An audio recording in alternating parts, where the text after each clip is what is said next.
todos. En nombre de la Academia de Centroamérica, les agradecemos a los panelistas y a todos los que nos acompañan el día de hoy para la segunda parte del conversatorio web La Economía de Costa Rica, más allá de la pandemia, una visión política.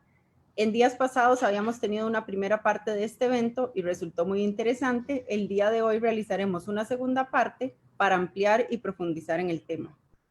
Participarán doña María José Cascante, don Francisco Antonio Pacheco, don Constantino Urcullo como panelistas, a quienes luego José Luis Arce, quien será el moderador, presentará en su momento. Antes de comenzar, quisiera recordarles o mencionar que todas las grabaciones de los eventos que hemos realizado por Zoom en este periodo están disponibles en la página web en la página de Facebook de la Academia de Centroamérica, por si tienen interés en visitarlos. Nuevamente, muchas gracias y esperamos que la conversación sea provechosa para todos. Le doy la palabra a José Luis Arce, el director de Análisis y Estrategia de FCS Capital. Muchas gracias a todos por acompañarnos nuevamente esta mañana para conversar un poquitito más sobre el tema de la coyuntura política en el marco de esta situación tan particular. Yo me voy a tomar unos primeros minutos para hacer una pequeña introducción a lo que quisiera que conversáramos. Obviamente solo una guía de lo que quisiera platicar con los panelistas que tenemos el día de hoy, pero vamos a ver, quizás partiendo de la COVID-19 como una situación extrema que tensiona a la sociedad y al quehacer público desde muchos ángulos, desde lo sanitario, lo social, lo económico, lo distributivo, lo institucional y evidentemente lo político, ¿verdad? Creo que es importante, ¿verdad? Entender que el shock propiamente dicho, el shock provocado por la pandemia de la COVID-19 no explica la totalidad de las consecuencias que estamos viendo ni en el tejido social, ni en lo económico, ni en lo político, sino que más bien actúa como una especie de catalizador que lo que hace es exacerbar los problemas y las contradicciones. Y en el caso del sistema político, que es un poco lo que vamos a conversar durante los próximos 120 minutos, en el caso del sistema político exacerba las debilidades institucionales y la erosión de los espacios de convivencia democrática que, por lo menos en mi opinión, hemos estado observando a lo largo de los últimos años.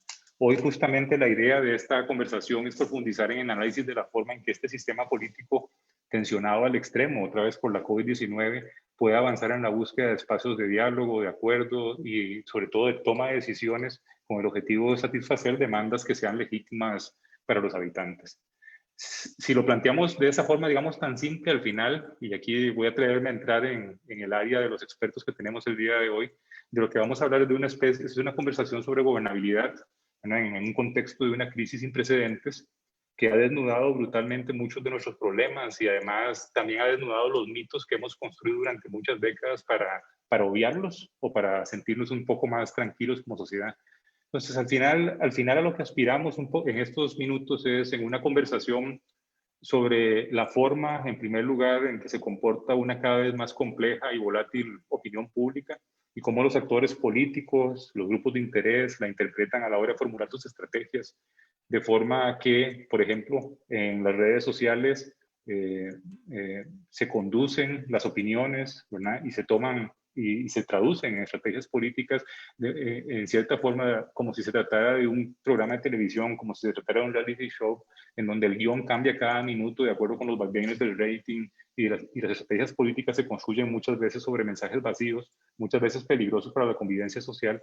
Y un poco la discusión en esa interpretación de la opinión pública, y para eso tenemos aquí a María José Cascante, que es experta en ese ámbito, es entender un poco cuál es esa dinámica de la opinión pública y qué es lo que podemos derivar de su análisis desde el punto de vista del funcionamiento del sistema político y de las interacciones entre grupos políticos y grupos de interés.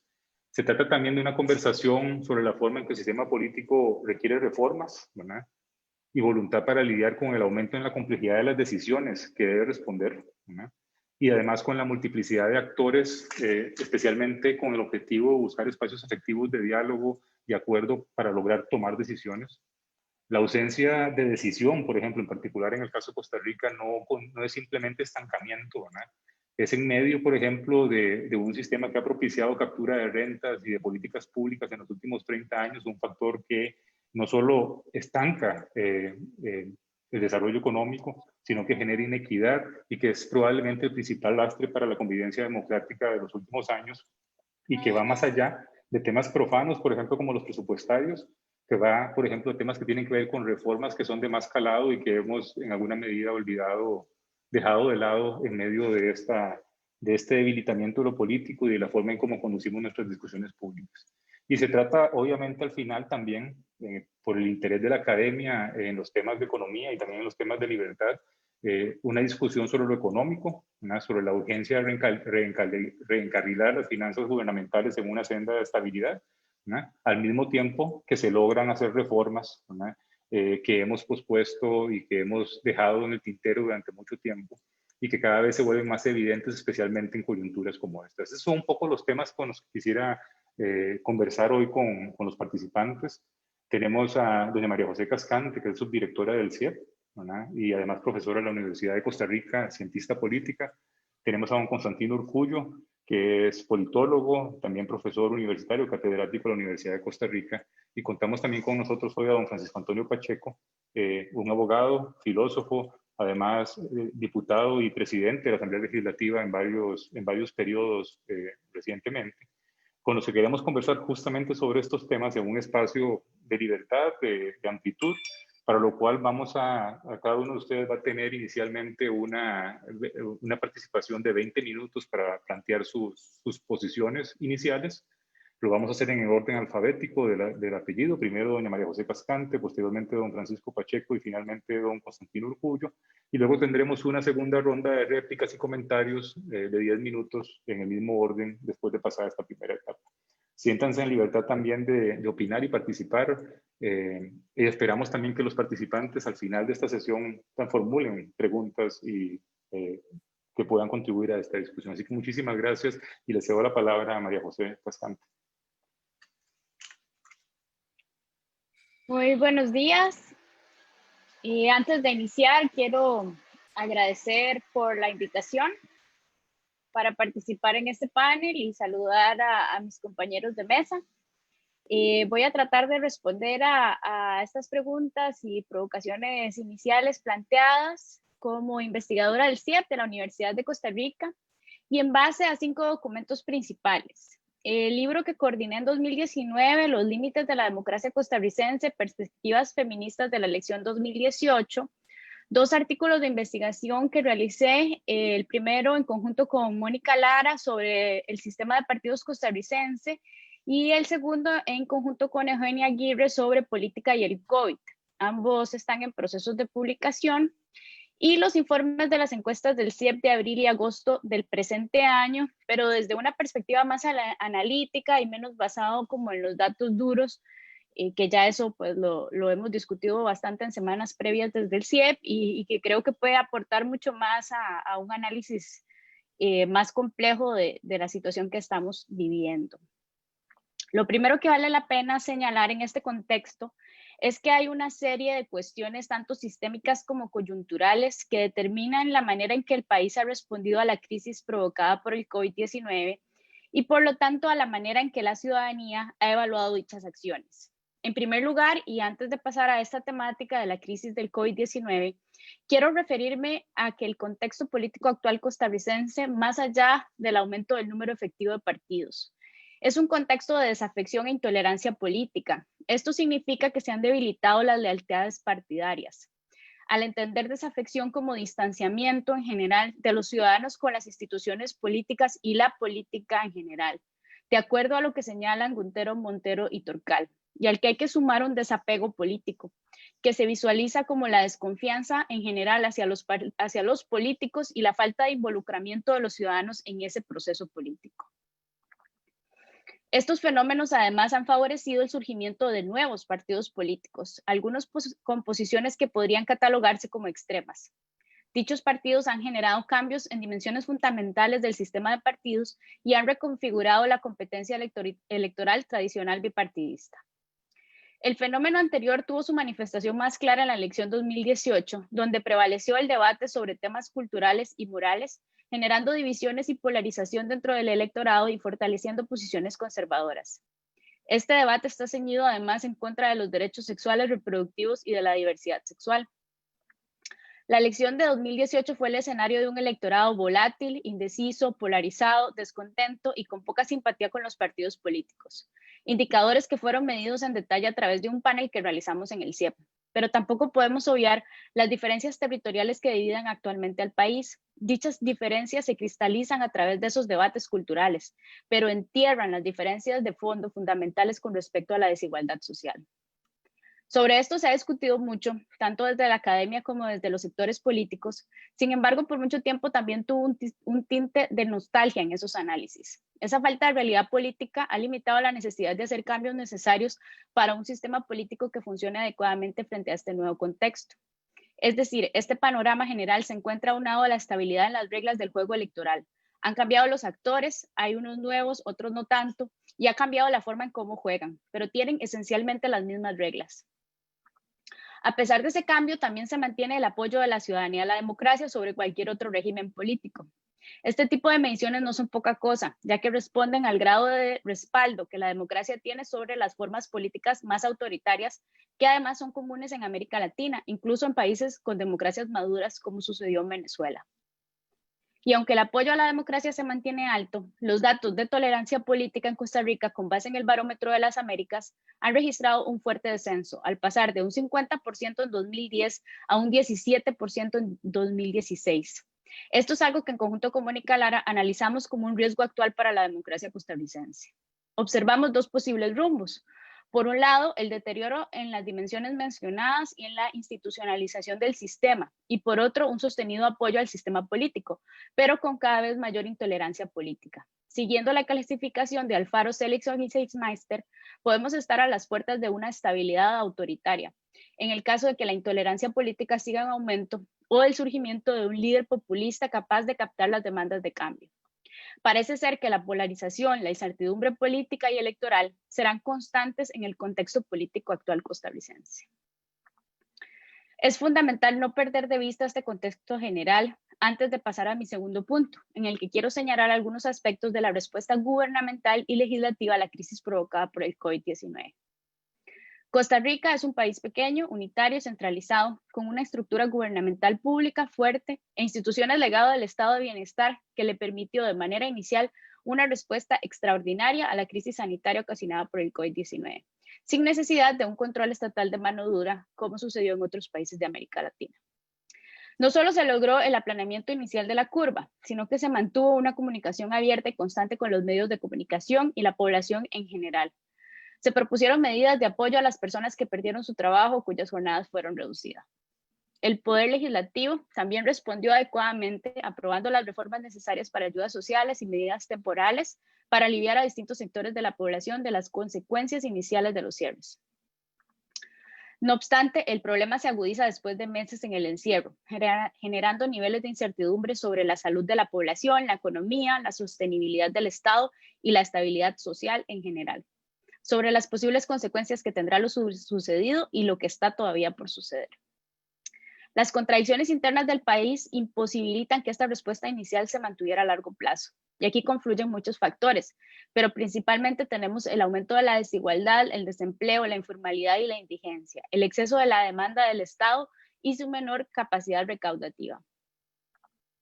Factores que suman a favor del argumento de la latinoamericanización de Costa Rica, que es una perspectiva analítica que lleva mucho tiempo planteándose y en la que podemos observar un debilitamiento sistémico y continuo del estado de bienestar como forma de redistribución de la riqueza, que va a estar correlacionado con la disminución de la clase media, aspectos que por mucho tiempo caracterizaron a Costa Rica como excepción en la región.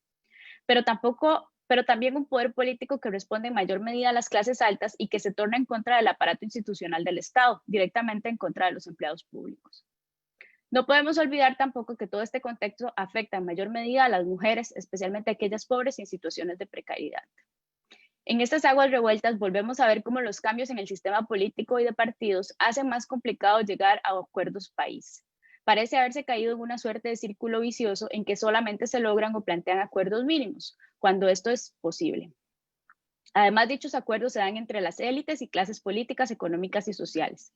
Cuando la ciudadanía quiere participar, se le rechaza con un argumento que se utiliza ahora de que no se puede gobernar a referéndum. Precisamente esto se puede observar durante la tensión social vivida por la aprobación de la reforma fiscal, que puede resurgir en cualquier momento. Ya se observan con actos de cara a las negociaciones con el Fondo Monetario Internacional, en una coyuntura además particular con respecto al distanciamiento social y el encierro que podría generar dos escenarios: aumento de contagios producto de las manifestaciones o desincentivo de la manifestación social. En esta coyuntura, las interacciones en las redes sociales son espacios fundamentales de desahogo y de interpelación directa al gobierno. En la última encuesta del CIEP incluimos un análisis detallado de los comentarios y reacciones a las principales páginas de las instituciones públicas que han tenido un papel primordial en el manejo de la crisis, precisamente para intentar retratar con mayor detalle las percepciones ciudadanas en el momento histórico en el que nos encontramos. Vemos cómo hay posibilidades de análisis muy interesantes y también de crítica y posible movilización social a través de las redes. Es un contexto social y político en que hay muchos equilibrios frágiles y en que tenemos ya por varios periodos consecutivos ejecutivos con apoyos en el legislativo minoritarios. Se presenta entonces la necesidad de contar con alianzas, tanto en gobierno como en el Congreso. Y a pesar de todo, las estrategias que ha utilizado este gobierno parecen ser de las que más éxito han tenido en encontrar acuerdos que, como señalé anteriormente, son específicos, pero han logrado movilizar una parte importante de la agenda de gobierno.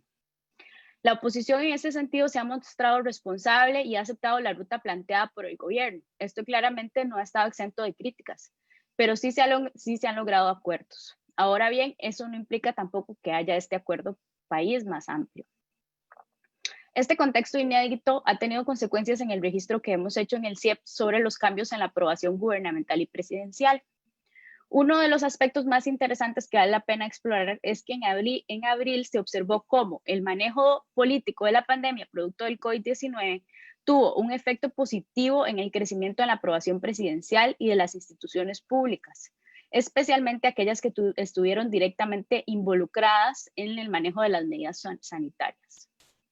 Y aunque la teoría señala que el tiempo en el cargo afecta negativamente a la aprobación presidencial y que este gobierno ha tenido una aprobación atípica, pues no contó con un periodo de luna de miel inicial al mandato, a pesar de esto se ha determinado que cierto tipo de eventos internacionales específicos y dramáticos que involucran al país y al presidente directamente, llamados Rally Around the Flag, afectan la aprobación presidencial. Este fenómeno ha sido similar a otros en América Latina que con Eugenia Aguirre y yo hemos explorado en diferentes discusiones sobre el tema y donde los gobiernos que han tomado rutas similares al costarricense han contado también con aumentos desproporcionados en su aprobación. Es importante en esta coyuntura tomar en cuenta que la aprobación presidencial se midió en el momento en que se disminuyeron los casos y no se sentía de manera más fuerte las consecuencias económicas. En ese momento el tema del COVID-19 funcionaba como un túnel que afectaba toda la opinión pública. Esto no se mantiene por mucho tiempo, ya hay otras preocupaciones y nuevas olas de contagio. La medición de agosto nos muestra un retorno a la normalidad con respecto a la opinión pública, demostrando con esto la posibilidad de cambio ante eventos radicales cuando estos se presentan y aglutinan de manera tan fuerte a la población. En este caso específico he defendido que se trata de un llamado a cuidar la salud y defenderla, y como tal tuvo este respaldo ciudadano. No obstante, la extensión tan amplia de la pandemia no logró sostener dicha aprobación. A esto se suma que las medidas sociales adoptadas no se pueden sostener a largo plazo en un país sin balance fiscal y con fuertes presiones de grupos de poder. En un contexto de alta incertidumbre política y social, con una mayor apertura en medio de una segunda ola de contagios mucho más fuerte. Además del problema histórico que tiene la Caja Costarricense del Seguro Social y otras instituciones de bien social, y en general de un Estado con rumbos divididos que no tiene como objetivo un acuerdo amplio. El actual gobierno de unidad ha priorizado solucionar el problema de deuda y de déficit fiscal. A su manera ha intentado atacar el problema. No obstante, en el contexto pandémico, el problema se ha agravado, posiblemente a su máxima expresión, y por eso se ha sumado a la ruta que venía planteando inicialmente la apuesta por un apoyo internacional a través de un acuerdo con el Fondo Monetario Internacional. Claramente esto tendrá amplia oposición en los sindicatos del sector público, alejados ya del actual gobierno, y se recibe con críticas en la Asamblea Legislativa del paquete de leyes que se necesitan aprobar para llegar al acuerdo con el FMI, especialmente en lo que tiene que ver con reducción del gasto. Es decir, mientras que se vaya desarrollando las consecuencias más graves de la crisis económica, se apuesta por continuar la ruta de reformas relacionadas con la reducción del Estado, contención del gasto y endeudamiento externo, así como lograr esto a través de la alianza parlamentaria. Pero no hay claridad sobre si se va a lograr esto, pues para muchos diputados los esfuerzos que se han realizado son insuficientes. Ante esto y con el compromiso que tenemos como universidad pública por estudiar y apoyar la democracia, hemos incluido en los últimos 2 informes de las encuestas las mediciones relevantes con respecto al saldo democrático con el que contamos. Ahí pues se nos presenta un respiro interesante al observar que hay un apoyo en general a la democracia y que no ha aumentado drásticamente el apoyo a las tendencias autoritarias. Esto es fundamental para garantizar la estabilidad social en momentos de crisis como los que seguramente nos esperan. Ahora bien, y con esto cierro, como señalé inicialmente, la reserva democrática no es inagotable y la opinión pública es cada vez más volátil. Esto es una realidad con la que los gobiernos deben lidiar. No es de recibo gobiernos que viven de espaldas a la ciudadanía. Eso tampoco es democracia y podría ser un argumento fuerte para un liderazgo autoritario. El pesimismo es alto y la ruta en este momento parece ser determinada cada vez más por grupos más pequeños y exclusivos, respaldando lo que muchos han señalado sobre que no todos los votos valen lo mismo y que hay mucho en juego. Para muchos serán millones y para otros será la posibilidad de una vida digna. De nuevo, agradezco mucho la posibilidad de compartir estas ideas y espero la segunda ronda de debate. Gracias, María José. Le correspondería ahora el turno de plantear su conversación a don Francisco Antonio Pacheco, así que adelante, don Francisco. Muchas gracias por la oportunidad de compartir con tanta gente, especialmente con quienes figuran como panelistas, todos personas distinguidas.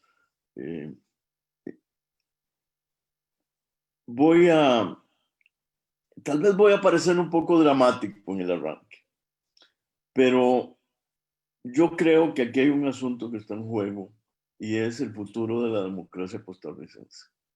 ¿Y cómo salvar la democracia costarricense? Obviamente, la profesora María José Cascante de alguna manera nos abre la posibilidad de que haya una caída, pero también nos tranquiliza en el sentido de que todavía hay adhesión al sistema democrático. ¿Y por qué temo yo que ocurra esto? Vivimos en medio del peligro y se están exacerbando las diferencias. Y si algo tenemos que evitar es ponernos todos contra todos. Y en el panorama nacional en este momento hay trabajadores contra empresarios. Hoy viene el sindicato de Hacienda contra los empresarios porque supone que todos se abstienen de pagar los impuestos que deben. En fin, por todo lado encontramos empleados privados contra empleados públicos y otras oposiciones, laicos contra religiosos. Podríamos hacer una lista interminable. ¿Y por qué temo yo que esto pueda exacerbarse? Por el ambiente psicológico global en que estamos viviendo. ¿Cómo salvar la convivencia civilista si todos los días recibimos noticias que nos exasperan colectiva e individualmente? Hoy se nos dice que en 2 semanas el Seguro Social va a decidir quién vive y quién muere. Y eso es una especie de sentencia amenazante. Y todos tememos que nuestras familias se enfermen, sentimos la muerte rondando cerca, sabemos que hay hambre, que hay 100,000 trabajadores que están o desocupados o semiocupados, y no es imposible que se convierta todo esto en movimientos de masas violentos que puedan realmente causarle un daño a la democracia. Obviamente, parte del problema tiene que ver con la depresión económica y con la necesidad de buscar una reactivación lo antes posible.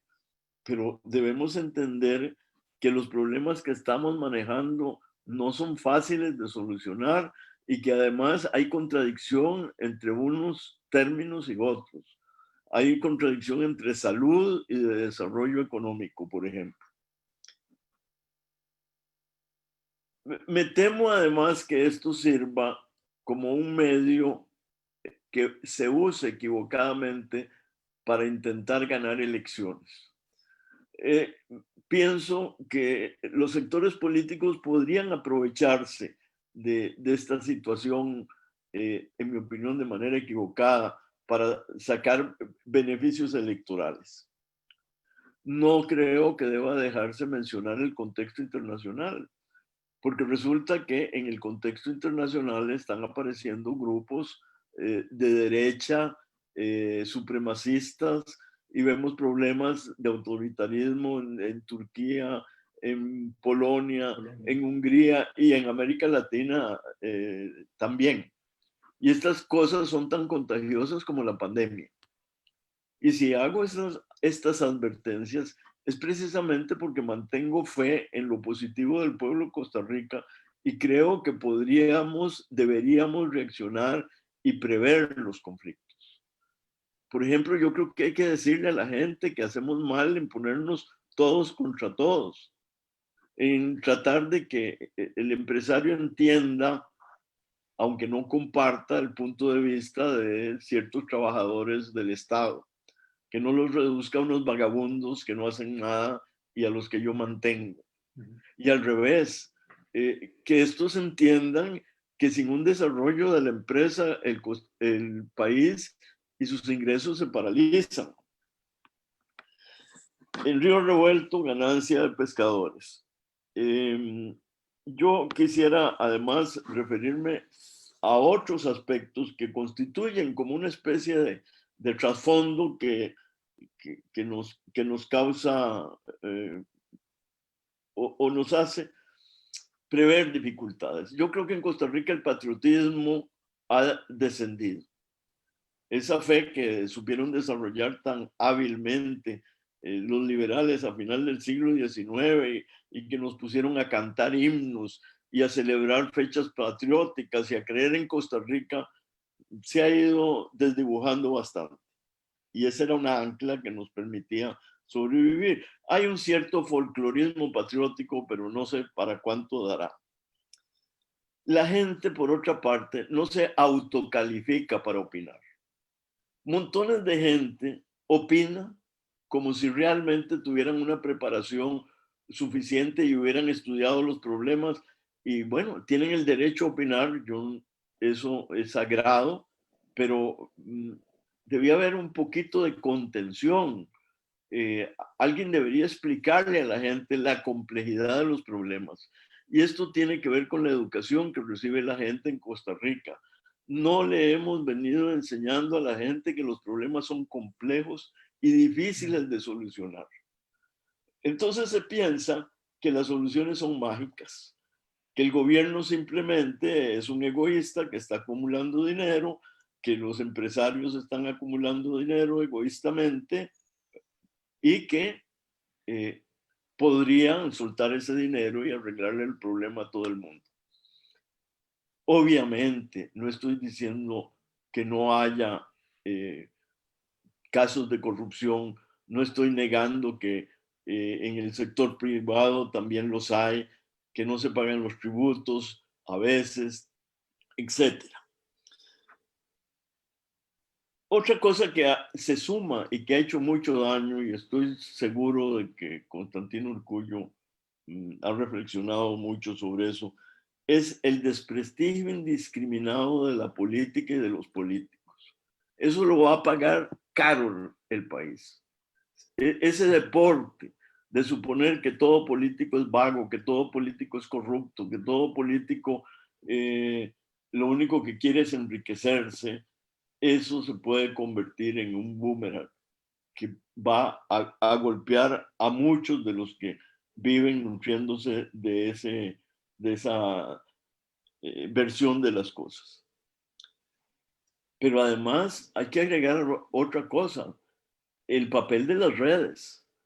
Las redes circulan llenas de mentiras, de veneno, de odio, de superficialidad, de falta de conocimiento, con una desgracia, algo que ha sido estudiado en otras partes. Circulan con mucho más credibilidad y rapidez las cosas negativas por la red, aunque sean falsas, que las verdaderas. Y desmentir lo que aparece en las redes supone un esfuerzo muchas veces mayor que el difundir una calumnia o una mentira. Yo creo que estoy viendo, y eso me abre una esperanza, estoy viendo una actitud un poco más crítica con relación a las redes.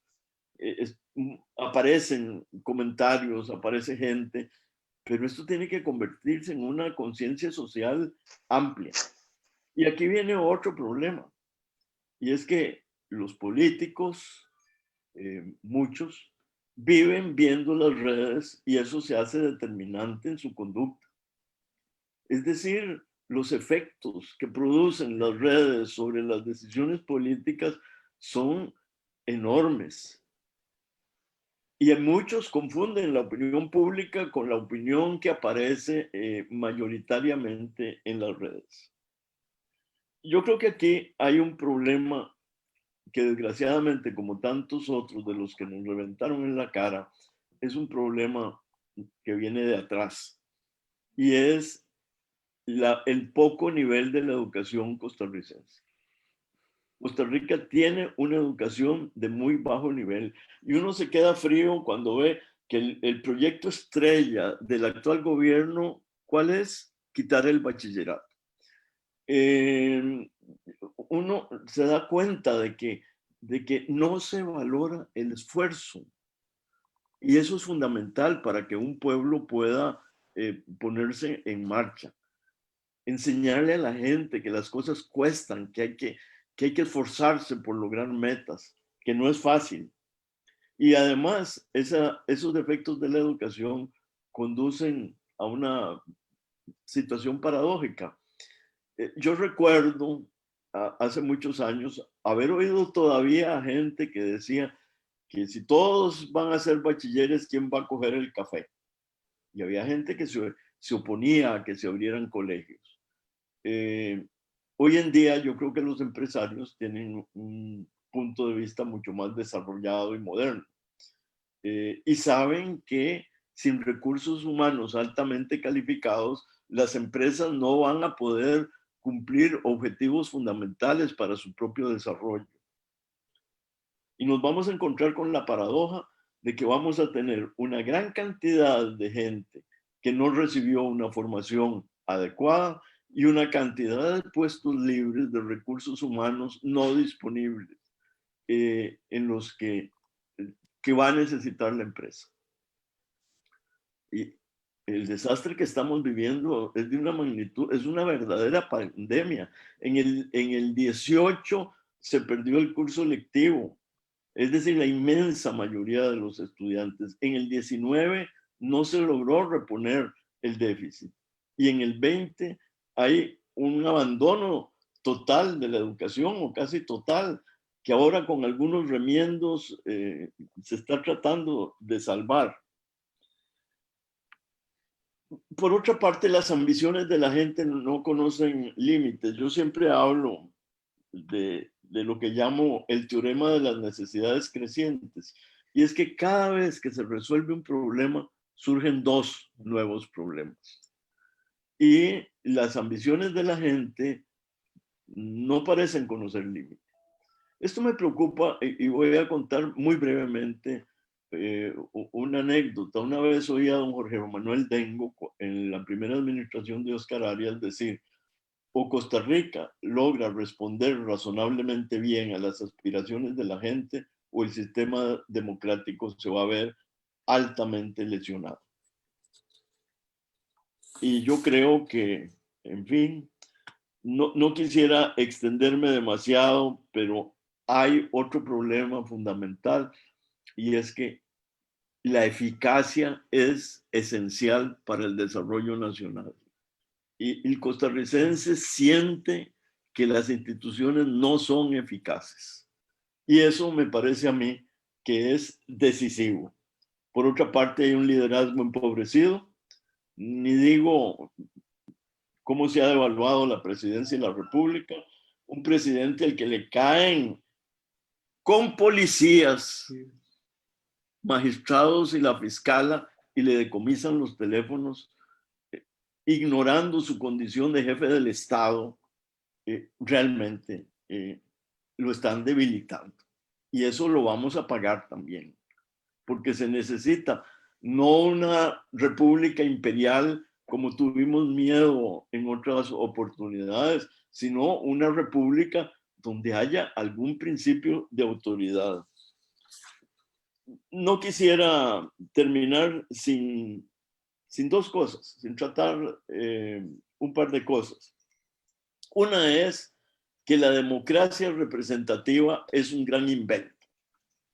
Eso de la democracia participativa es un placebo, es una tomadura de pelo a la gente.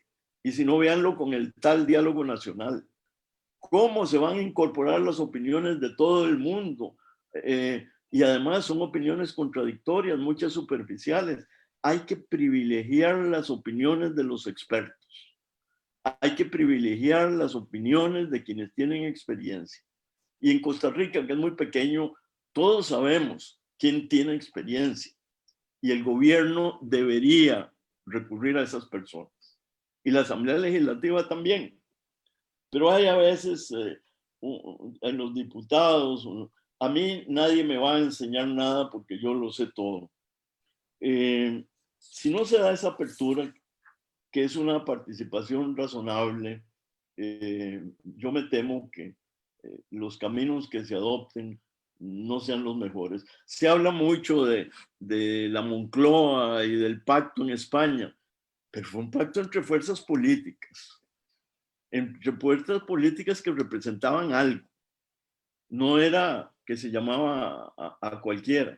Aquí se organizan diálogos y entonces lo invitan a uno por el cargo que desempeña, no por la capacidad que tiene para desempeñar o para dar opiniones verdaderamente importantes. Multitud de controles, debilitamiento del Ejecutivo, fragmentación parlamentaria, 2/3 para aprobar un montón de cosas que deberían aprobarse por mayoría, incomprensión de la naturaleza de lo político, acusaciones contra los miembros de los poderes. Vivimos buscando el culpable. Ese es un deporte nacional. Y como creamos prohibiciones y creamos una ética muy superficial, ahora todo es prohibido. Y por lo tanto, las posibilidades de que un funcionario incurra en incumplimientos o hasta en delitos aumenta cada día, lo cual se convierte en un deterioro de la vida democrática. Yo, para terminar, quisiera señalar que no hace falta demasiado diálogo. Hay unos cuantos temas que están sobre la mesa y que bastarían con que se lean los periódicos, con que se vea la televisión, con que se lean las opiniones autorizadas que circulan en la red para tener esa gente. Y señalo, cierre o fusión de entidades públicas, ministerios adscritas, etc. Renegociación de la deuda interna.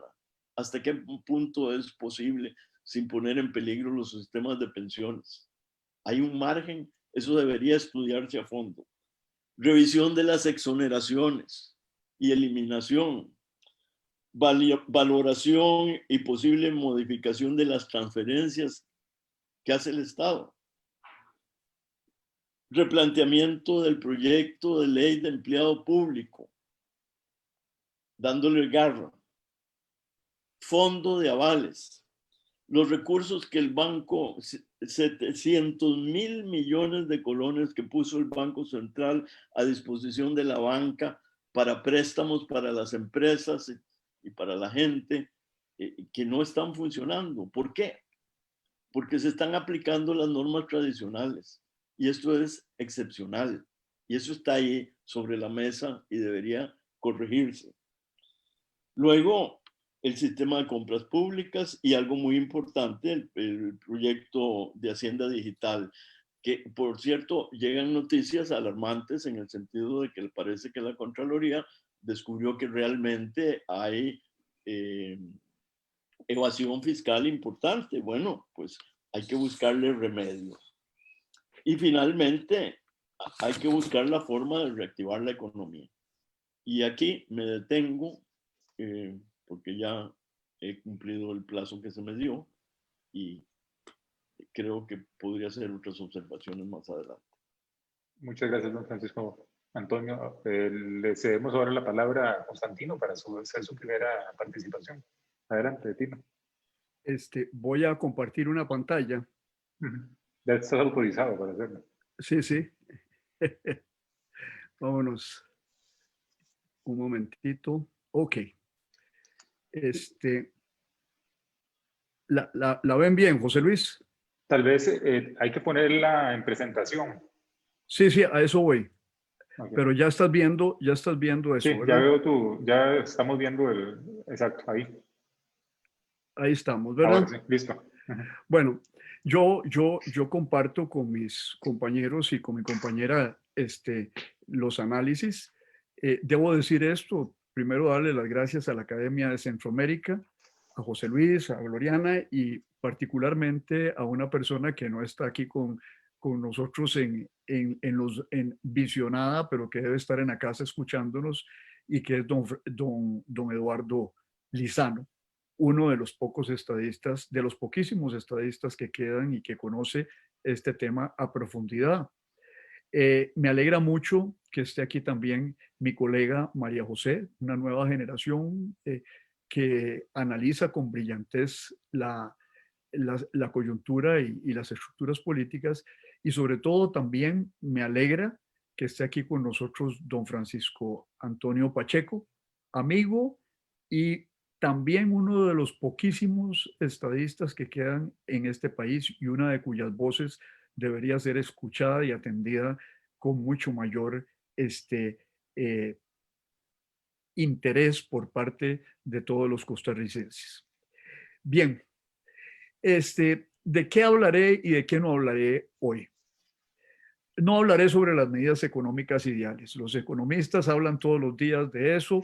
Me haré a referencia a algunas de ellas. Tampoco hablaré sobre la estrategia, que era lo que nos pedía José Luis, porque, bueno, no hay acuerdo en este momento sobre la estrategia con relación al tema del Fondo Monetario, ni siquiera con estrategia, no hay una visión clara de los objetivos en finanzas, en recorte al gasto, en impuestos, en evasión, en recaudación, en reactivación. Es una agenda cargada con puntos de vista muy diversos. Sí hablaré sobre algunas de las consecuencias políticas de las políticas propuestas por muchos. Y ni hablaré sobre las reformas políticas estructurales que son necesarias, y he escrito sobre ello desde el año 91 y en reiteradas ocasiones, pero yo creo que este no es el momento para entrarle a un tema tan pesado como es ese.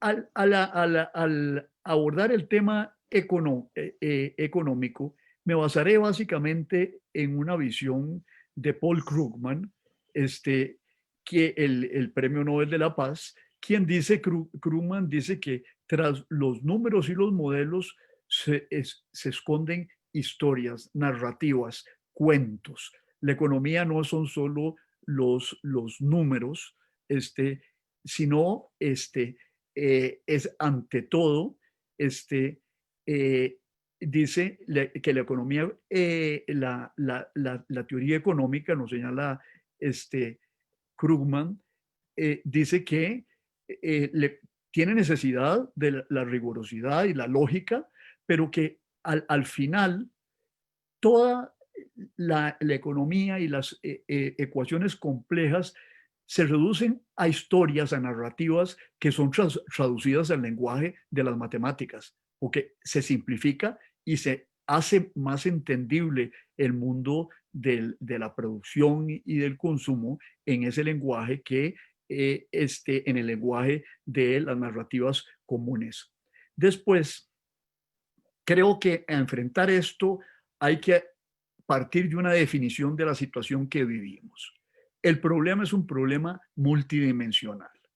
Es epidemiológico, es económico, es un problema político, es hasta psicológico el impacto que tiene, por ejemplo, la restricción, el confinamiento parcial que hemos vivido sobre la psicología de la gente y de los jóvenes. Es el punto de intersección de varias disciplinas para entender el tema. Pero sobre todo lo que nos demuestra es que, y esto le va a gustar a Francisco Antonio como filósofo, que es que tenemos que pensar el mundo de otra manera. Hay un problema epistemológico de por medio. Esta crisis no es el fin del mundo, evidentemente, pero es el fin de un mundo de grandes certezas, de calculabilidad, de previsibilidad, etcétera, y que es sustituido por otra era, otro mundo desconocido para nosotros, y las herramientas de pensamiento que teníamos para pensar ese mundo se nos desaparecen. Y yo sostengo también otro tema. No estamos frente a buscar una nueva normalidad. Estamos frente a una nueva realidad que hay que definirla. Y ese también es un problema del conocimiento epistemológico. Los médicos, los economistas, los políticos y los politólogos observan desde nuevas perspectivas algunos problemas del pasado y otros problemas totalmente nuevos.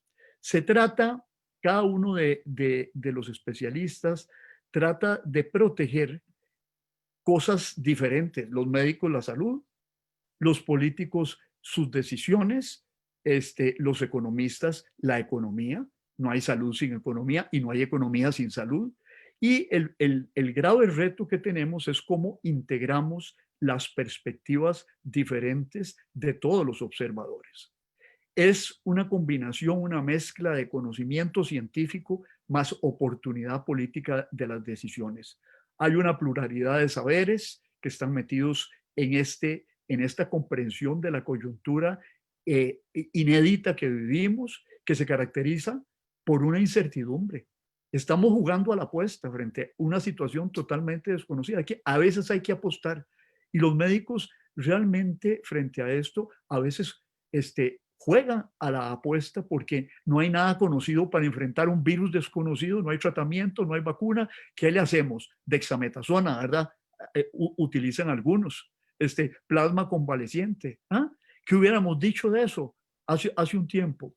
Y la globalización en la que todos habíamos puesto grandes esperanzas, lo que nos ha revelado con el virus es una nueva vulnerabilidad que no teníamos antes. Y además nos revela otra cosa, que nos debatimos entre el ya no de los estados nacionales que venían debilitándose y el todavía no de la necesidad de una gobernanza global frente a amenazas comunes como son las pandemias. El gasto, y además tenemos enfrente otro gran problema. ¿Cuál es ese gran problema que tenemos enfrente? Y tenemos que gastar. De pronto la realidad nos hizo a todos neokeynesianos, ¿verdad? En cierto sentido.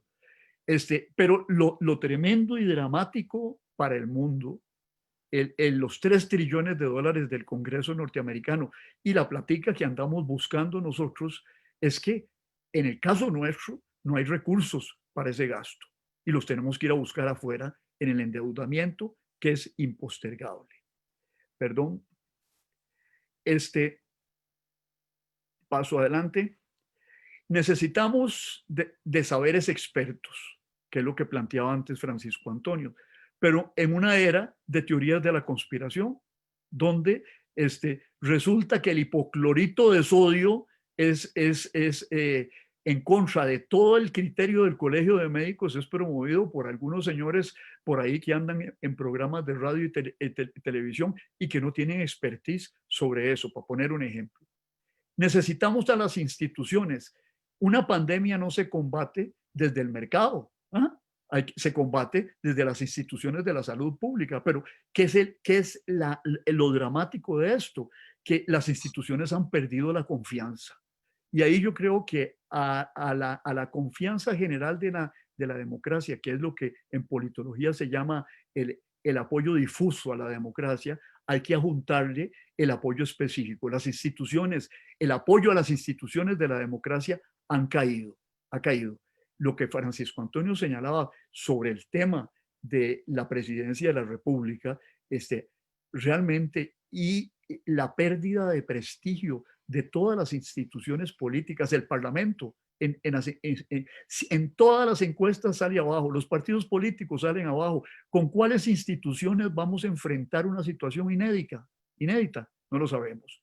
Y el antiglobalismo que enfrentamos por ejemplo, en la derecha europea, que es nacionalista, extremista en eso, se enfrenta a la necesidad de cooperación internacional ante una pandemia. Tenemos que llegar a una conclusión, que las restricciones, confinamiento en Europa, lo que hacen es retrasar el avance del virus. Y bienvenidas, y tendrán que seguir, y habrá que apretar y aflojar, aunque a algunos no les guste esa danza. Pero la realidad es que estamos condenados a seguir en esta incertidumbre hasta tanto o no haya vacuna o no haya un medicamento adecuado para enfrentar la enfermedad. Aterricemos en Costa Rica. Concuerdo en que el famoso diálogo electrónico no resultó. Y la propuesta que de ahí salió teóricamente, después de escuchar a la gente, cuando se presenta, genera oposición de sindicatos, de cámaras, de las iglesias y de casi todas las fracciones. Y yo diría, viendo las manifestaciones de los últimos días, hasta de los camioneros y pescadores. El gobierno, ante esa reacción, retrocede. ¿Por qué? Porque es un gobierno débil. Empezó débil con un cierto capital derivado de la confrontación que señalaba María José en torno a temas morales y de bioética, y se quedó sin capital político en el 2018, o muy reducido, a pesar de que triunfó en la reforma fiscal. Y esto obliga a don Elian, el día de hoy, a decir, y el día de ayer, a que va a revisar el tributo a las transferencias y a los bienes inmuebles. Se triplicó el impuesto a los bienes inmuebles. Y vean ustedes que se echó a todos los enemigos del mundo el gobierno con su propuesta.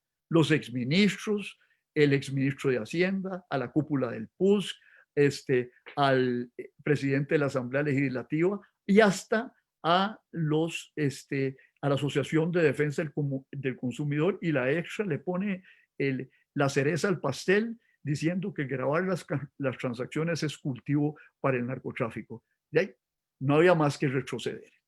Pero la negociación es imperativa.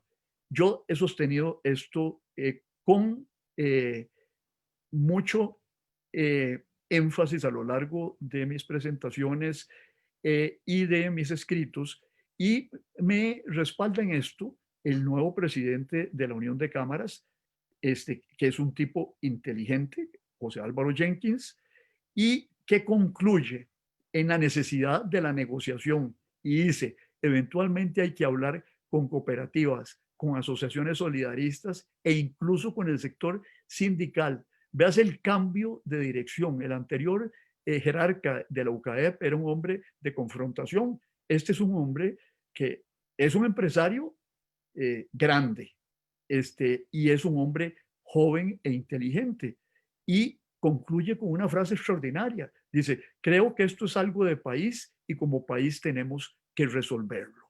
O sea, la negociación en estos temas de la política económica es imperativa.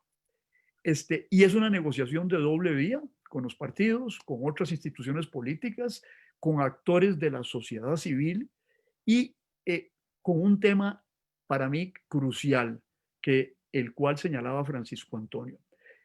La protesta en este país ha florecido, pero es una protesta difusa.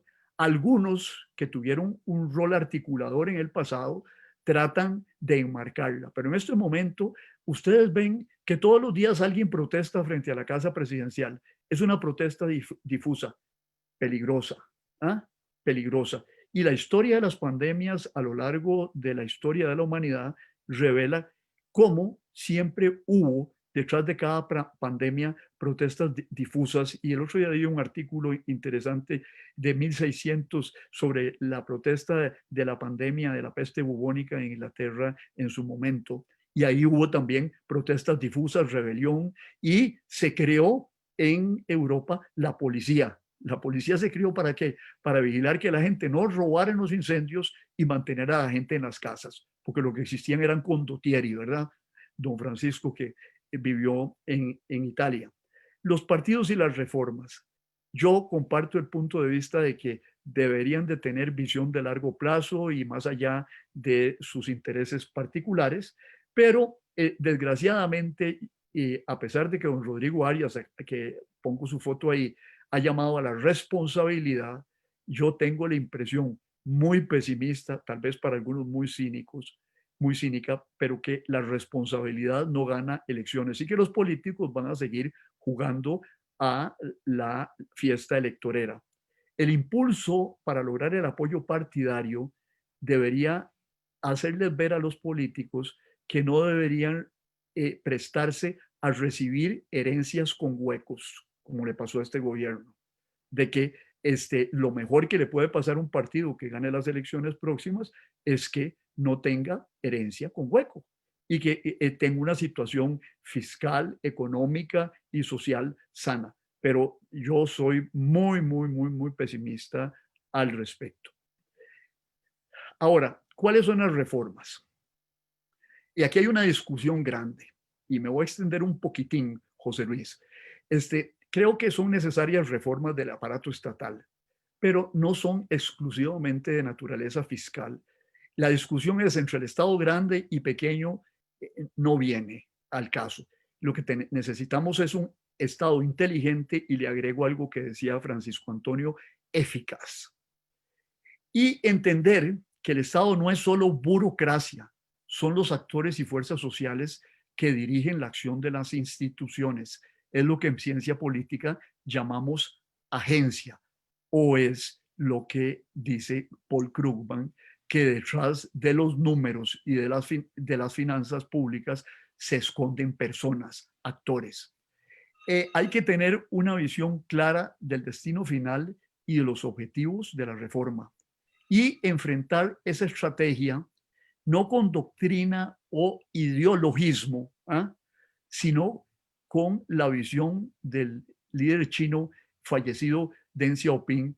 Se trata de que el gato atrape ratones sin importar el color de ese gato. Esas discusiones en torno a más Estado o menos Estado me parece que es onanismo político de primera clase. Después creo que hay que evitar el tecnocratismo político. El mundo no es aséptico. El poder de los expertos también tiene que ser limitado, como tiene que ser limitado el poder de los políticos. Luego, las reformas y las tácticas. Creo que hay que apartarse del social confusionismo. Aquí no es cuestión de que vamos a hacer el mundo de nuevo, la nueva aurora.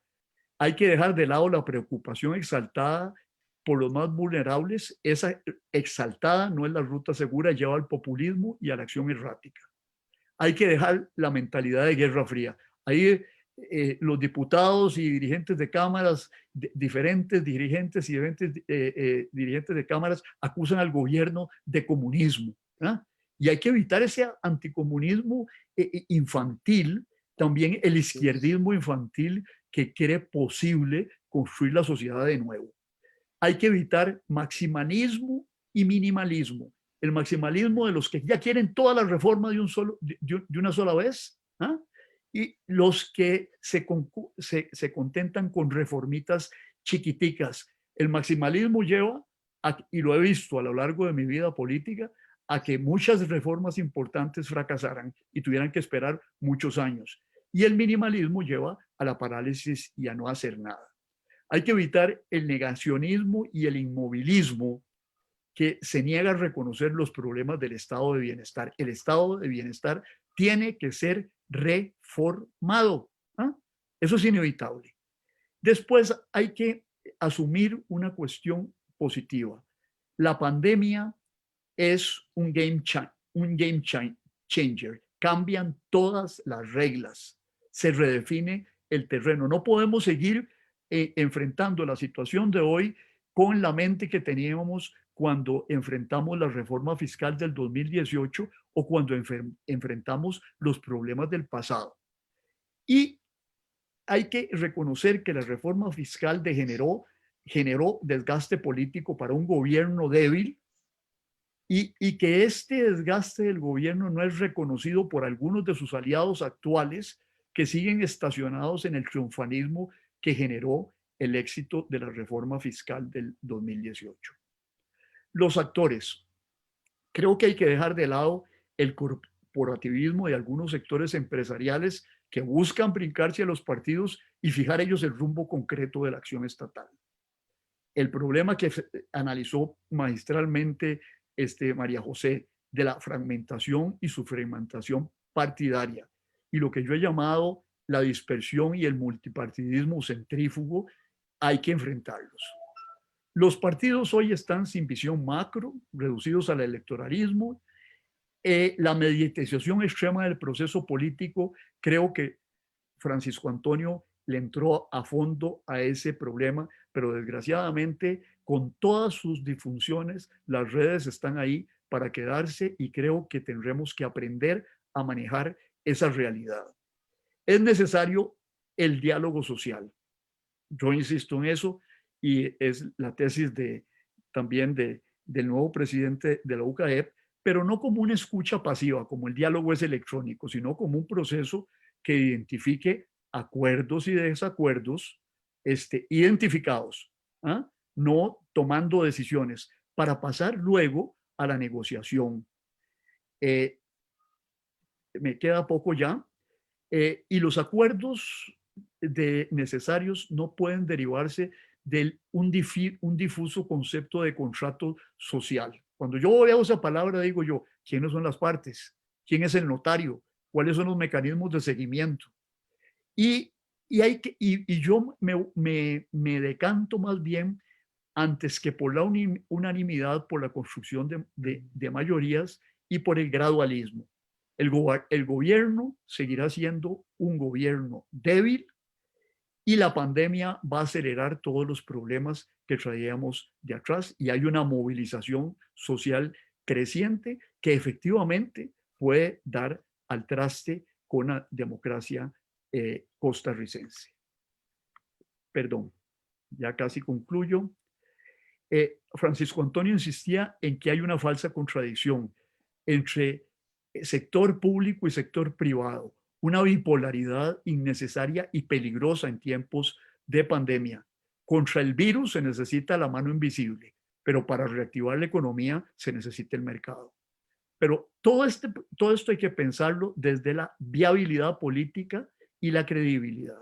La debilidad parlamentaria va a continuar. El juego de bloqueo de los partidos va a continuar y hay que pensar en algo que don Eduardo Lizano planteó hace rato, en un plan de estabilidad financiera. Pero ese plan va a enfrentar una gran dificultad. Porque hay que partir del criterio que durante los próximos años será indispensable mantener un gasto social fuerte, inevitable. Y finalmente, las elecciones y los partidos. Los partidos no tienen visión macro, el PAC está erosionado por 2 gobiernos sucesivos, el PLN no tiene liderazgo claro y hay divisiones ocultas que se manifiestan en la vida parlamentaria. Los social cristianos están divididos y serán identificados con un mal gobierno. Los evangélicos enfrentan la misma coyuntura. La izquierda y los liberales ortodoxos están en su burbuja dogmática, ambos, y existe el riesgo de una alternativa populista que ya Francisco Antonio señaló eso y yo podría desarrollarlo después. El futuro. El destino del país lo determinará la habilidad con que se desempeñen los conductores políticos. Y hay que enfrentarla con pesimismo de la inteligencia y optimismo de la voluntad. Hay necesidad de visión y desprendimiento de los conductores de los partidos y la tarea no es fácil, es dificilísima. No hay respuestas perfectas, son temas complejos a los que hay que acudir, a los que deben resolverse acudiendo al fino arte de la política. Mucho de esto no es ciencia, es arte. Apertura, escucha, conversación, concesiones. Hay que construir cuidadosas coaliciones de apoyo a los puntos de acuerdo que se alcancen, buscar aliados, y el hermetismo es enemigo de las soluciones. El hermetismo que yo señalo hoy aquí en el señor ministro de Hacienda. Y la última de mis presentaciones, las consecuencias de esto es una tarea de orfebres. Los impuestos, abrieron 11 impuestos, creo que ese fue el conteo, es abrir 11 frentes simultáneos, error del gobierno. Los partidos ganarán promoviendo impuestos, lo dudo. Solo impuestos sin venta de activos. Mi visión personal es que habrá que vender algunos activos y dejar de decir que son las joyas de la abuela. Hay algunos que se pueden vender y no se cae nada en este país, pero habrá que determinarlo en ese proceso. Reactivación. Seguiremos, no es posible reactivar un poco la economía acudiendo a la energía solar y eólica y atrayendo inversión, atrayendo las empresas que dejan China, pero muchas de esas empresas se quedarán en Vietnam y en el sudeste asiático. No es posible seguir acudiendo al tema de una reforma del Estado abstracta. Hay que definirla con precisión y con oportunidad. Y ahora sí, me disculpan que me extendí, concluyo con esto. Al día de hoy, ¿a dónde están los ministros de la presidencia y de la comunicación? Yo no los veo. ¿Ah? ¿Quién va a negociar en Washington aparte de don Rodrigo Cubero? Y después el gobierno tiene un miedo al veto en las negociaciones y por eso las rehúye. Y después creo que el tema más importante, y con esto concluyo, es que ¿cuál es el peligro? Es el default, el impago. Pero nadie le ha explicado a Costa Rica cuáles son las consecuencias del default. José Luis, pero hay que explicarlo sin exageraciones. Yo creo que la metáfora... Y que no son financieras, no son financieras las consecuencias solamente. Exactamente, pero hay que explicarlo. Y sin exageraciones. Yo creo que la metáfora del precipicio está gastada. Es decir, que estamos al borde del abismo. Nos puede pasar con esto lo que le pasó al pastor, con que ahí viene el lobo, y de pronto el lobo no llega, ¿verdad? Entonces yo creo que hay que entrar en eso. Y con esto concluyo, y me disculpan, creo que me pasé como unos 8 minutos. 5 minutos, bueno. Sí, sí. Muchas gracias. Muchas gracias. Me retiro la pantalla. Perfecto, muchas gracias, Constantino. Vamos a pasar a la siguiente ronda, digamos, de nuestra conversación.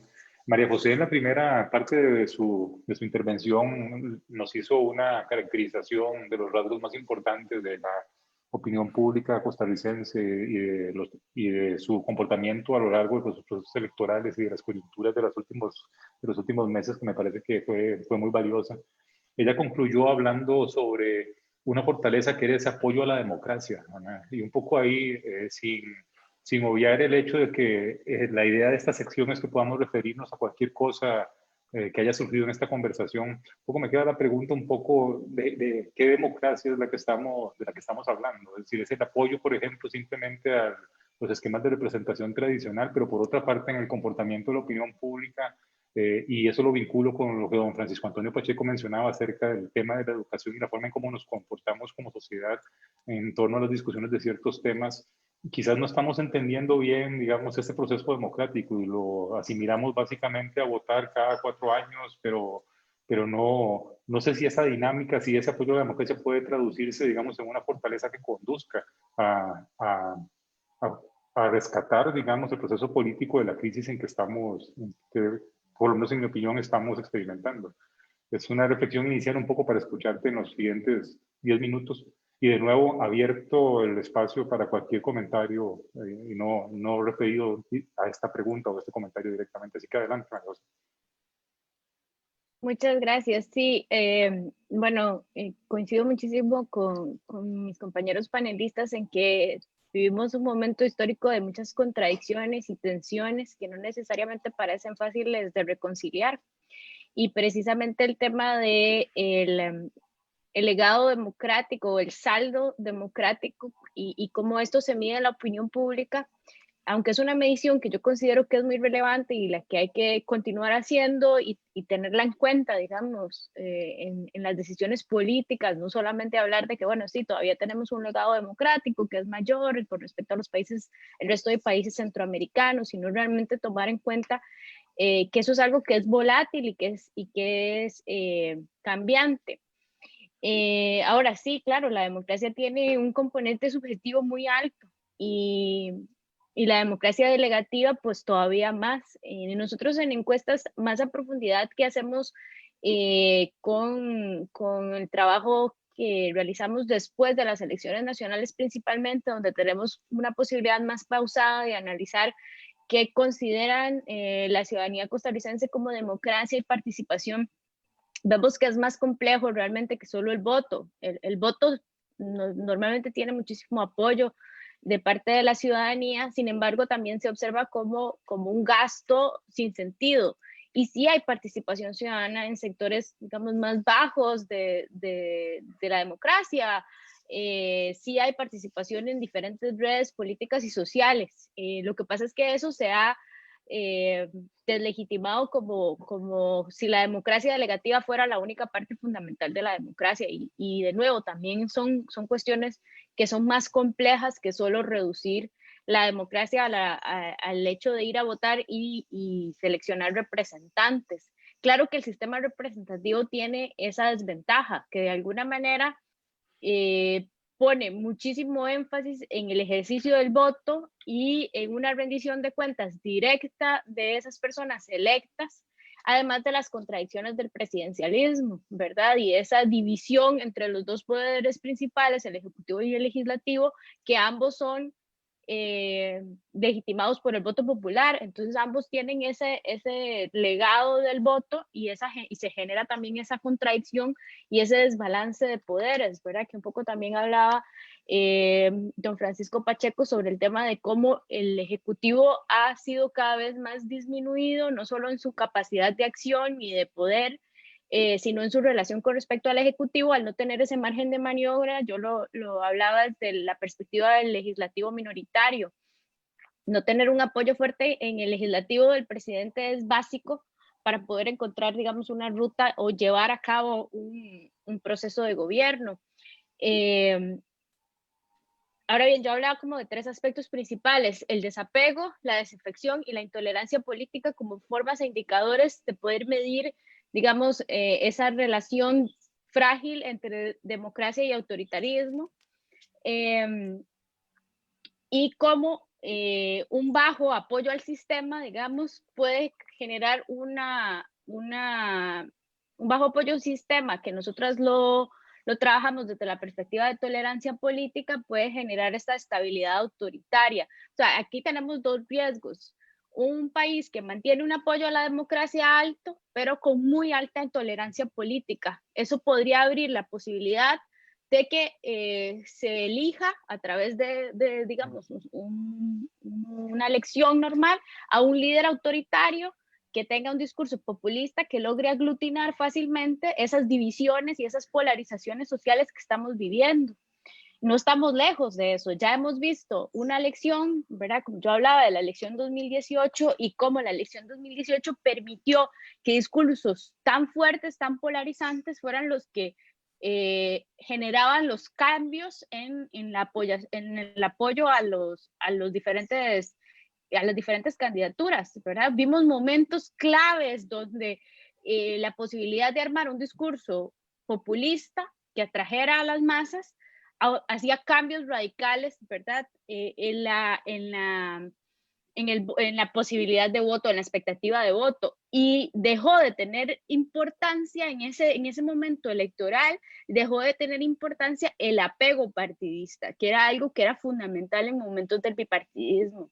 El voto por un partido fuerte que tuviera unas raíces que estuvieran de alguna manera cimentadas en la población, ¿verdad? Y se genera una dinámica más, ya no recuerdo quién lo mencionó, de un tipo política mediada por el rating en los medios de comunicación. Creo que también fue don Francisco Pacheco.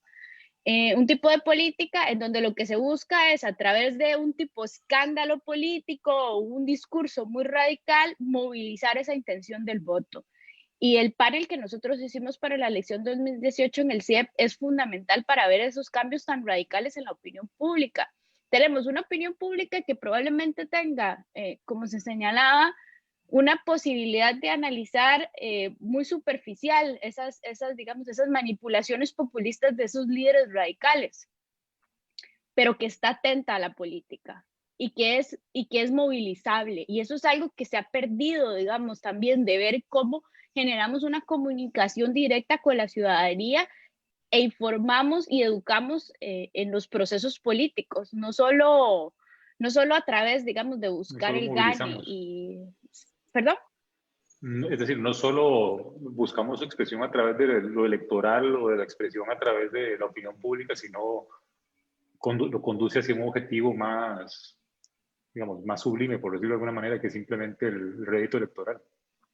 Sí, eso se ha perdido totalmente, ¿verdad? Esa conexión y ese desapego partidista se perdió totalmente. Tenemos partidos políticos nuevos que son capaces de movilizar el voto en momentos muy específicos, que no son capaces de generar lealtades, que no son capaces de generar de nuevo militancia, que no son capaces de sostener a esa ciudadanía como parte de un proyecto. Y yo hablaba de eso del proyecto país, porque el partido en sí, para que funcione, tiene que ser capaz de generar a través de, digamos, una ideología que podría ser o no en términos, ¿verdad?, económicos o sociales, pero tiene que ser capaz de aglutinar a un sector de la población y seguir en esa carrera de tipo de caballos, ¿verdad?, de cómo yo me pongo más listones y con eso voy atrayendo a la gente, puede generar estos espacios. Y el otro riesgo es más bien una democracia totalmente inestable, que es donde bajan los apoyos a la democracia, el apoyo al sistema se disminuye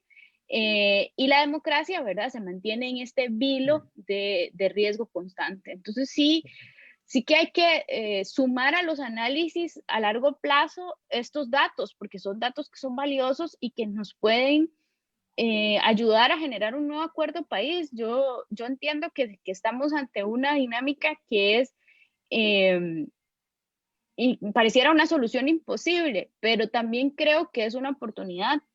Y como lo decía Constantino, es una oportunidad también de tomar mejores decisiones, con más sustancia, con más calidad. Y yo creo que obviar eso por la inmediatez y sucumbir a las presiones es irresponsable. Muchas gracias, María José. Don Francisco nos hizo un recorrido en sus primeros 20 minutos sobre sus preocupaciones sobre la crisis de la democracia o el futuro de la democracia y habló de muchos temas en general, pero hizo una referencia en relación con la eficacia, con la necesidad de rescatar la eficacia, por ejemplo, del Estado o de las decisiones públicas o de la acción pública. Pero ¿cómo lograr eso, digamos, en un mundo en donde, por una parte, la ciudadanía o los habitantes tienen opinión pública volátil, vamos a ver, los órganos de representación política actúan más como respondiendo a un people meter en lugar de estar pensando, digamos, en una visión de largo plazo? ¿Cómo lograr eso, digamos, en un mundo en donde los esquemas de representación tradicional parece que no están reflejando, digamos, esa posibilidad? Y por otra parte, lo técnico, el mundo de lo técnico, que en alguna medida ha sido sostén durante esta crisis o en crisis anteriores, también se debilita por ese cuestionamiento y por el deterioro en general del sistema político, ¿no? Al igual que dice la advertencia con María José, usted siéntase libre de hablar de lo que desee, es nada más un poco la inquietud que me quedó de su participación. Así que, don Francisco. Bueno, la pregunta es muy difícil de darle respuesta, porque son procesos complejos que pasan por la educación, que pasan por la divulgación de ciertas ideas, que pasan por el desarrollo del sentido de responsabilidad y del aprecio por el esfuerzo y el empeño. Uno esperaría que se dé el milagro precisamente a raíz de la crisis, que los problemas se hagan tan grandes que haya reacciones también positivas en la gente, pues para tratar de reencauzar el país y llevarlo por una senda de desarrollo. Y la verdad es poco lo que yo puedo agregar en general, porque las exposiciones han sido exhaustivas y muy bien hechas. Constantino siempre nos ilustra sobre la vida nacional de una manera brillante. He tenido la fortuna de compartir con él muchos diálogos sobre la realidad nacional y pues siempre nos enseña cosas importantes. María José también ha aportado datos fundamentales. Y como no hay una divergencia profunda, pues se hace un poco más difícil hacer observaciones. Sí, tal vez querría explorar un poquito lo del diálogo, porque yo dije que de alguna manera combatí el diálogo. Yo no es que esté en contra del diálogo. Lo que pasa es que entre el diálogo y la acción política hay un paso que es fundamental. Y hay que saber que son importantes los diálogos. Aquí estamos haciendo un diálogo. Son importantes los diálogos, pero la democracia representativa es la que tiene el grado de eficacia suficiente para decidir. Y si no se recurre a ella, no vamos a encontrar decisiones. Ahora, urge que el país busque alternativas. Y a mí me sorprende, ya lo dije, que así como hay una reiteración de los temas que prefiguran una agenda, el gobierno debería aprovechar esa agenda que ya está sobre la mesa, profundizarla y ahondar con las opiniones de expertos, de políticos también, que vean a ver qué de eso es posible y cómo es posible. Algunas demandan una investigación adicional, técnica, sobre cuántos recursos dan o qué se puede hacer o qué no se puede hacer. Ahora, yo creo que hay que preparar el futuro en todo momento, ¿verdad? Y yo creo que hay que aprovechar la circunstancia actual no solo para resolver lo inmediato, sino para ponernos en camino, aunque sea tímidamente, hacia lo que el futuro nos pide. Yo quisiera cambiar a la gente de Costa Rica, no para que piensen como yo pienso, sino para que actúen con cierta responsabilidad. Por ejemplo, es increíble la dispersión del voto en relación con la Asamblea Legislativa. Es inexplicable porque además a la gente se le ha explicado, la gente sabe que si no se articulan fracciones suficientemente fuertes, la toma de decisiones se desarticula. Y eso puede ser un juego muy divertido mientras el país camine por una senda de desarrollo y de abundancia razonable. Pero ahora, cuando vienen las crisis, es cuando se necesitaría fracciones fuertes, intelectualmente fuertes y además cohesionadas y numerosas. Y eso pasa por la selección que se haga de los candidatos a diputados y los diputados. Yo creo que hace falta trabajar mucho también los partidos políticos. Porque muchos de estos problemas se generan desde el seno mismo de los partidos. Ahí, a la hora de nombrar diputados, hay una gran cantidad de gente cuya ambición no es arreglar los problemas de Costa Rica, y no hablo de un partido en especial, sino de muchos partidos, sino obtener el puesto de diputado. Don Constantino y yo trabajamos en una gran propuesta enorme. Nos reunimos, yo creo que más de un año, con otros colegas, y reflexionamos sobre los cambios que había que hacer en Costa Rica. Desgraciadamente, las cosas no se hacen a tiempo y posiblemente haya que hacerlas a destiempo. De todas las propuestas que se hicieron, si acaso una medio se tomó en serio. Y después ahora he visto que comienzan a aparecer por ahí proyectos de ley que tienen algo que ver con ese plan que hicimos nosotros donde si se hubiera tomado en cuenta lo que ahí se estableció, y no eran unánimes los resultados, pero ofrecían alternativas, el país hubiera mejorado mucho rápidamente. Estuvimos jugando, obviamente no es el grupo del que hablo, estuvimos jugando los costarricenses con muchas cosas, sin realmente asumir con responsabilidad el ejercicio del poder, gastando como si hubiera recursos. Gobierno, algún gobierno que se convirtió en oposición, es decir, que no se bajó de la tarima de la oposición y seguía atacando a los otros partidos sin buscar una unidad nacional verdadera. Todos los errores se terminan pagando. Y yo creo que esa debe ser una lección.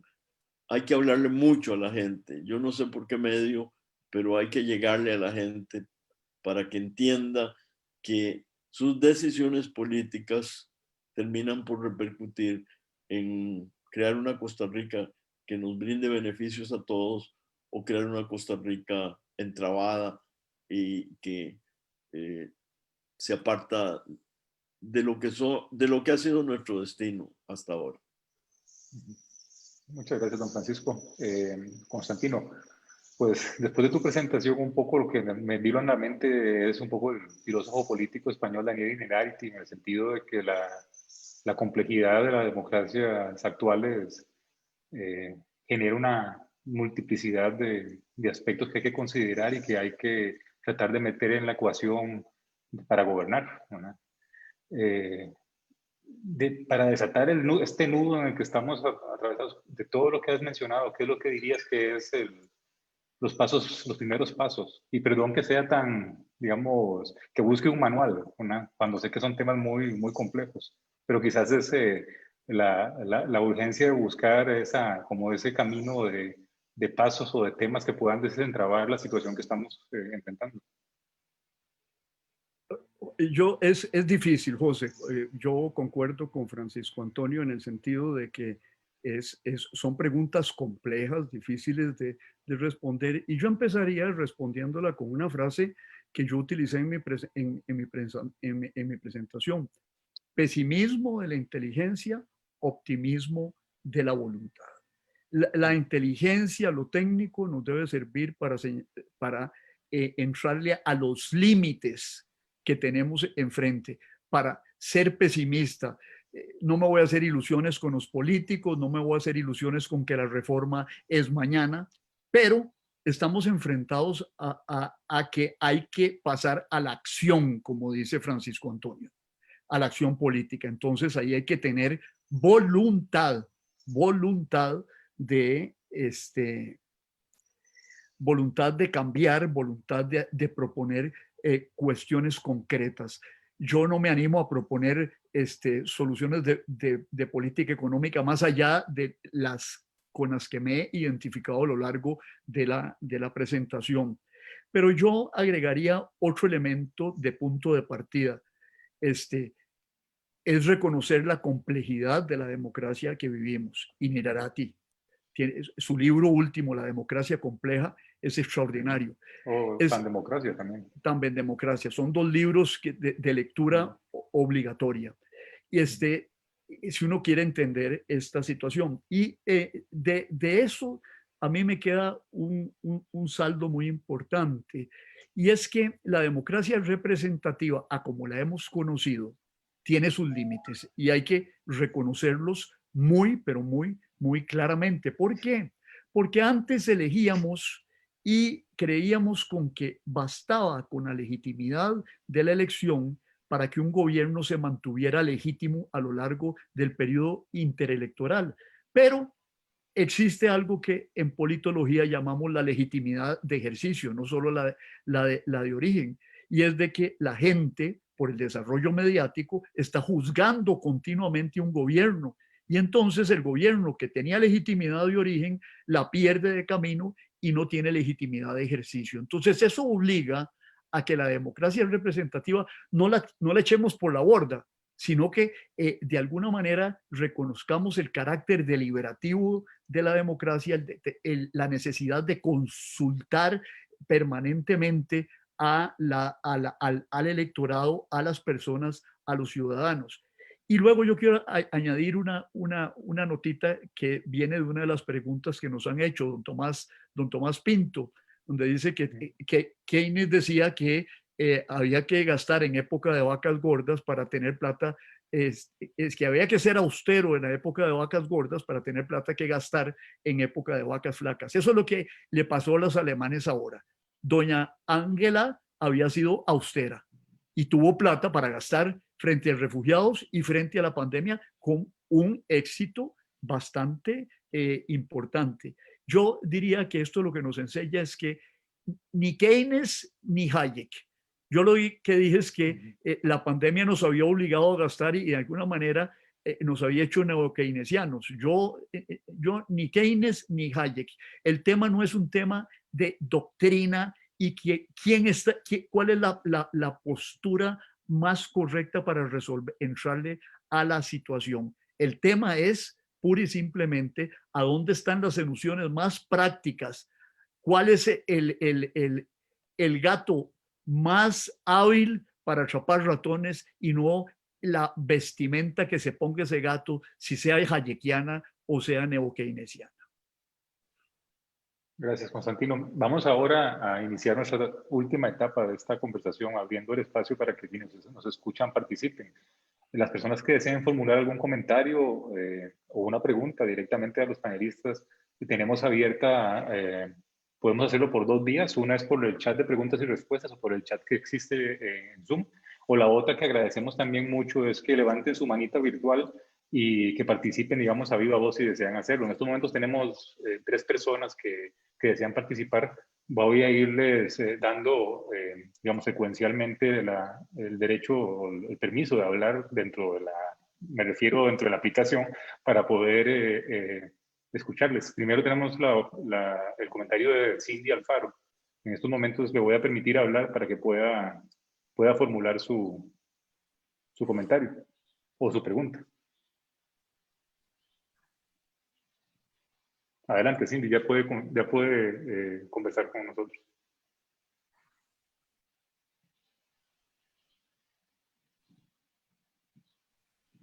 No lo escuchamos aún.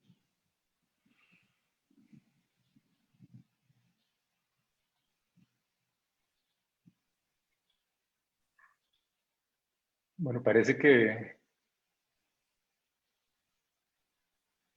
tenemos un problema con Cindy. Vamos a habilitarle también la opción de hablar a doña Nora Ruiz, que es la otra persona que había levantado la mano virtual. Ahora sí, doña Nora.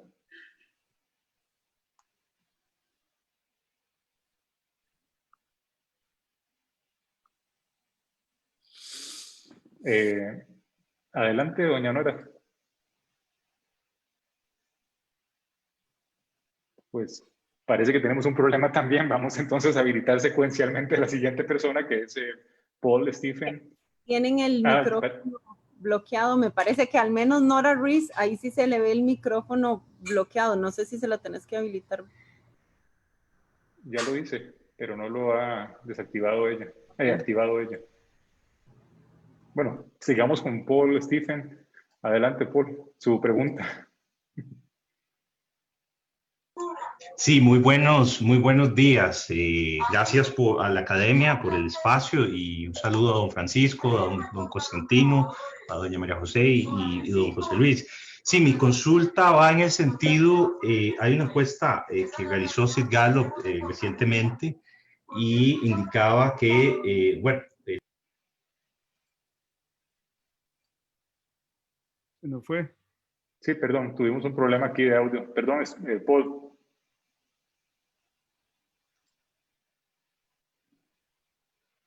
Hola, buenos días. Perdón, mis disculpas. Sí, mi consulta va en el sentido, sí, en el sentido de que una encuesta de Sid Gallup planteaba de que los costarricenses no simpatizan con ningún partido político, y en otros estudios que he visto también, ¿verdad? No hay una simpatía o hay una apatía hacia la política, y dadas las circunstancias que vivimos, momentos extraordinarios y excepcionales con esta situación de la pandemia, acentúan, ¿verdad?, la insatisfacción de que la clase política no resuelve muchos de los problemas, y especialmente la crisis económica. ¿Cómo hacemos para volver a darle esa credibilidad a la gente, ¿verdad?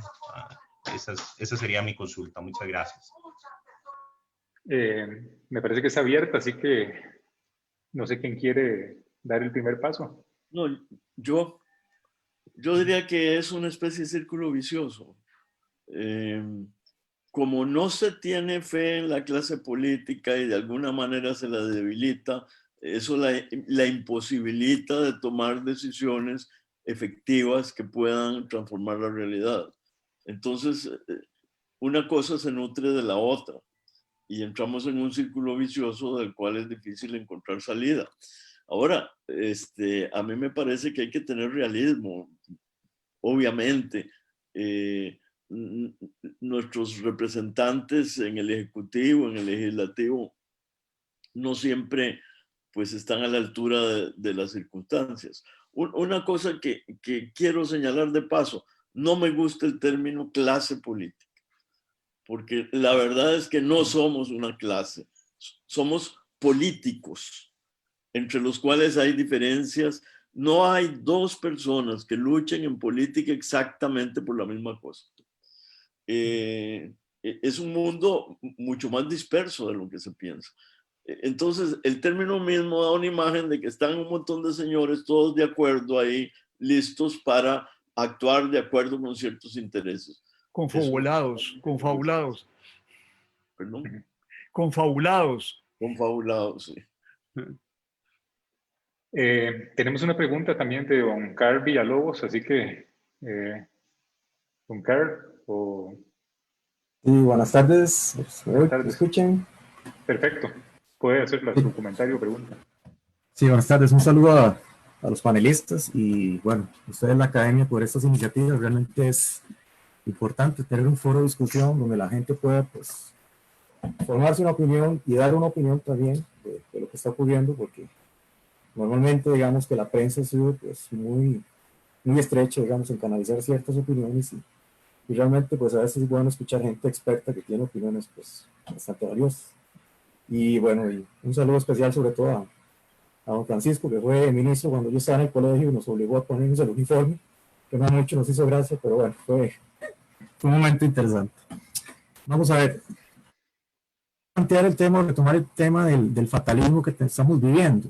Es decir, yo siento que a veces las crisis, si uno lo ve en la vida personal, las crisis provocan o exigen el que uno tenga que dar lo mejor de uno. Yo creo que Costa Rica está en un momento donde estamos en una exigencia histórica, un momento histórico donde tenemos que dar lo mejor como costarricenses. Y los ticos pues hemos tenido una característica muy especial, es que en momentos críticos hemos podido salir adelante. Es decir, cuando Costa Rica fue invadida por los filibusteros, pudimos responder grandemente a ese reto. El terremoto de 1910 en Cartago, que supuso una gran crisis, también salimos adelante. Y la crisis del 48, donde se puso en duda el voto, el sufragio, que es uno de los grandes tesoros que tenemos como costarricenses, pues también supimos resolverlo y creamos una constitución pues que ha sido bastante buena y ha servido por bastante tiempo. Entonces creo que este momento de la pandemia, la crisis que tenemos, no podemos ser negativos y tenemos que ser bastante optimistas, y creo que ahí rescato el elemento patriotismo que nos recordó nuestro ministro Francisco Antonio Pacheco. Ahora bien, el tema es, dentro del buscar o ver cómo salimos adelante, creo que un tema fundamental es determinar, bueno, qué clase de Costa Rica queremos, es decir, retomar ese tema viejo de formar lo que llamamos un pacto social, que a un Constantino Urkullu no le gusta mucho la palabra, pero bueno. No, definitivamente no me gusta. Sí, me di cuenta. Digamos, hablemos de un consenso social, entonces, en este caso. No, tampoco me gusta. Tampoco. Ok, yo creo que es necesario que las fuerzas o los actores sociales de ese país pues puedan lograr un consenso para para poder encontrar una solución, un modelo realmente de desarrollo de lo que queremos. Si vemos, por ejemplo, en los 60, 70, Costa Rica transitó por un modelo, digamos, de una línea muy estatista, que fue el famoso modelo cepalino. Hubo una coherencia de los actores políticos en respetar esas decisiones, y se tomaban decisiones. O sea, se hizo el ICE, se hicieron instituciones públicas como el AIA, que digamos que fomentaron una clase media, se dieron algunas soluciones importantes, y Costa Rica tuvo un tránsito y se lograron cosas importantes. Después de los 80s, Costa Rica, digamos que tomó un sendero diferente, se dejó un poco el estatismo de lado y retomamos el famoso modelo de los PAES, y también pues se tomaron cosas importantes, es decir, se dio una apertura comercial importante, se fortaleció un proceso de agroexportador bastante serio, se robusteció un sector económico importante, y se lograron cosas. Yo creo que en este momento lo que está pasando es que estamos estancados, no tenemos claro qué modelo de desarrollo queremos, qué clase de Costa Rica queremos lograr. Y ese estancamiento se puede atribuir en muchas formas, como bien decía don Constantino, a esa canibalización que hay de los partidos políticos, en donde cada uno busca sobresalir a nivel personalista, pero olvidando, digamos, un proyecto país. Entonces vemos países que están dentro de una burbuja dogmática, ya sea de izquierda o derecha, o tenemos partidos que también no tienen un claro liderazgo por esa misma falta de tener un estadista que pueda tal vez establecer qué es lo que queremos como Costa Rica. Ahora bien, me parece que el tema de fondo que tal vez me gustaría que profundizaran los panelistas, es que si más allá del modelo económico o el modelo país que queremos establecer, no es que estamos poniendo los bueyes de la carreta delante de los bueyes, no es que más bien deberíamos definir si realmente el modelo político no tiene ciertos vicios de estar obsoleto, que no nos permite tomar las decisiones políticas correctas. No deberíamos hacer algunos cambios ya drásticos del modelo político que estamos teniendo. No sé, planteo, por ejemplo, el tema de la elección de los diputados. Yo veo que los diputados que están llegando a la Asamblea no son realmente los que deberían llegar. Creo que hay muchos costarricenses con una gran capacidad que están quedando fuera, y que el elector, a la hora de tomar las decisiones, no está pudiendo tener una oferta política de candidatos que realmente son los que realmente quisiera uno que ver discutiendo en la Asamblea Legislativa, y no meramente temas localistas o que exaltan ciertos personalismos que realmente, en una coyuntura como la que tenemos, uno desearía ver debates en la Asamblea Legislativa que realmente se discutan temas país y no temas más locales o domésticos. Sería esa mi pregunta, en el sentido de que si la reactivación económica, creo que estamos poniendo la carreta delante de los bueyes y no antes tocar el tema de las reformas políticas. Esa era mi pregunta. Muchas gracias. Gracias. No sé. Bueno, yo fui aludido, así es que empiezo. Mire, Carl, hay una cosa que yo aprendí muy temprano, cuando tenía 19 años y estábamos organizando una huelga contra don Pepe Figueres, y fuimos a visitarlo a su casa y le hablábamos del modelo de país, y don Pepe nos dijo: modelo, ¿qué es esa cosa? ¿Con qué se come esa cosa? ¿Ah? Y nos desarticuló, porque mostró una cosa muy clara. La vida política, y Francisco, yo creo que va a estar de acuerdo conmigo, la vida política no transcurre porque los políticos se ponen en la cabeza: vamos a implementar este modelo y nos va a llevar ese modelo a tal lado y a partir de tal momento cambiamos de modelo. No, la vida política no son los diputados individualmente, son fuerzas sociales que se han movido detrás de los partidos. Ha habido discusión, ha habido lucha política, ha habido discusión y debate económico. Entonces, yo no creo en que podamos partir para entrarle a los problemas de discutir la totalidad del modelo, si es que eso se come, como decía don Pepe, y con qué se come. Yo creo que hay que entender una cosa pero muy importante, y es que más que modelos lo que hay son trayectorias. ¿Ah? Hay trayectorias que han sido llenadas de diversa manera en relación con la vida política interna, las fuerzas políticas internas y las fuerzas políticas internacionales. El modelo cepalino tuvo que ver con la guerra, ¿verdad? Con la Segunda Guerra Mundial. Entonces, yo no creo que nos podamos sentar en un escritorio y diseñar el modelo. Y termino con esto. La reforma política, paso previo a la reforma económica, no. Ya hemos discutido eso. Don Francisco ha estado en 2 comisiones, yo he estado en 2 comisiones de reforma política. Escribí mi primer libro en el 91, Más Democracia, tratando de ese tema. Escribí otro en el 94, Reforma Política y Gobernabilidad. No está la Magdalena para tafetanes. Suficientemente complicado es la discusión en torno a una propuesta ante el Fondo Monetario Internacional para complicarlo con la elección de los diputados, el cambio de sistema y sobre todo con la elección de los diputados hay que tener cuidado. No se trata de elegir los mejores que a mí me parecen. La democracia es una persona, un voto. Y ese es el principio básico. Exigir doctorados a los diputados, exigir maestrías a los diputados, depende también de qué clase de maestrías y doctorados, porque los hay muchos de carácter express, ¿verdad?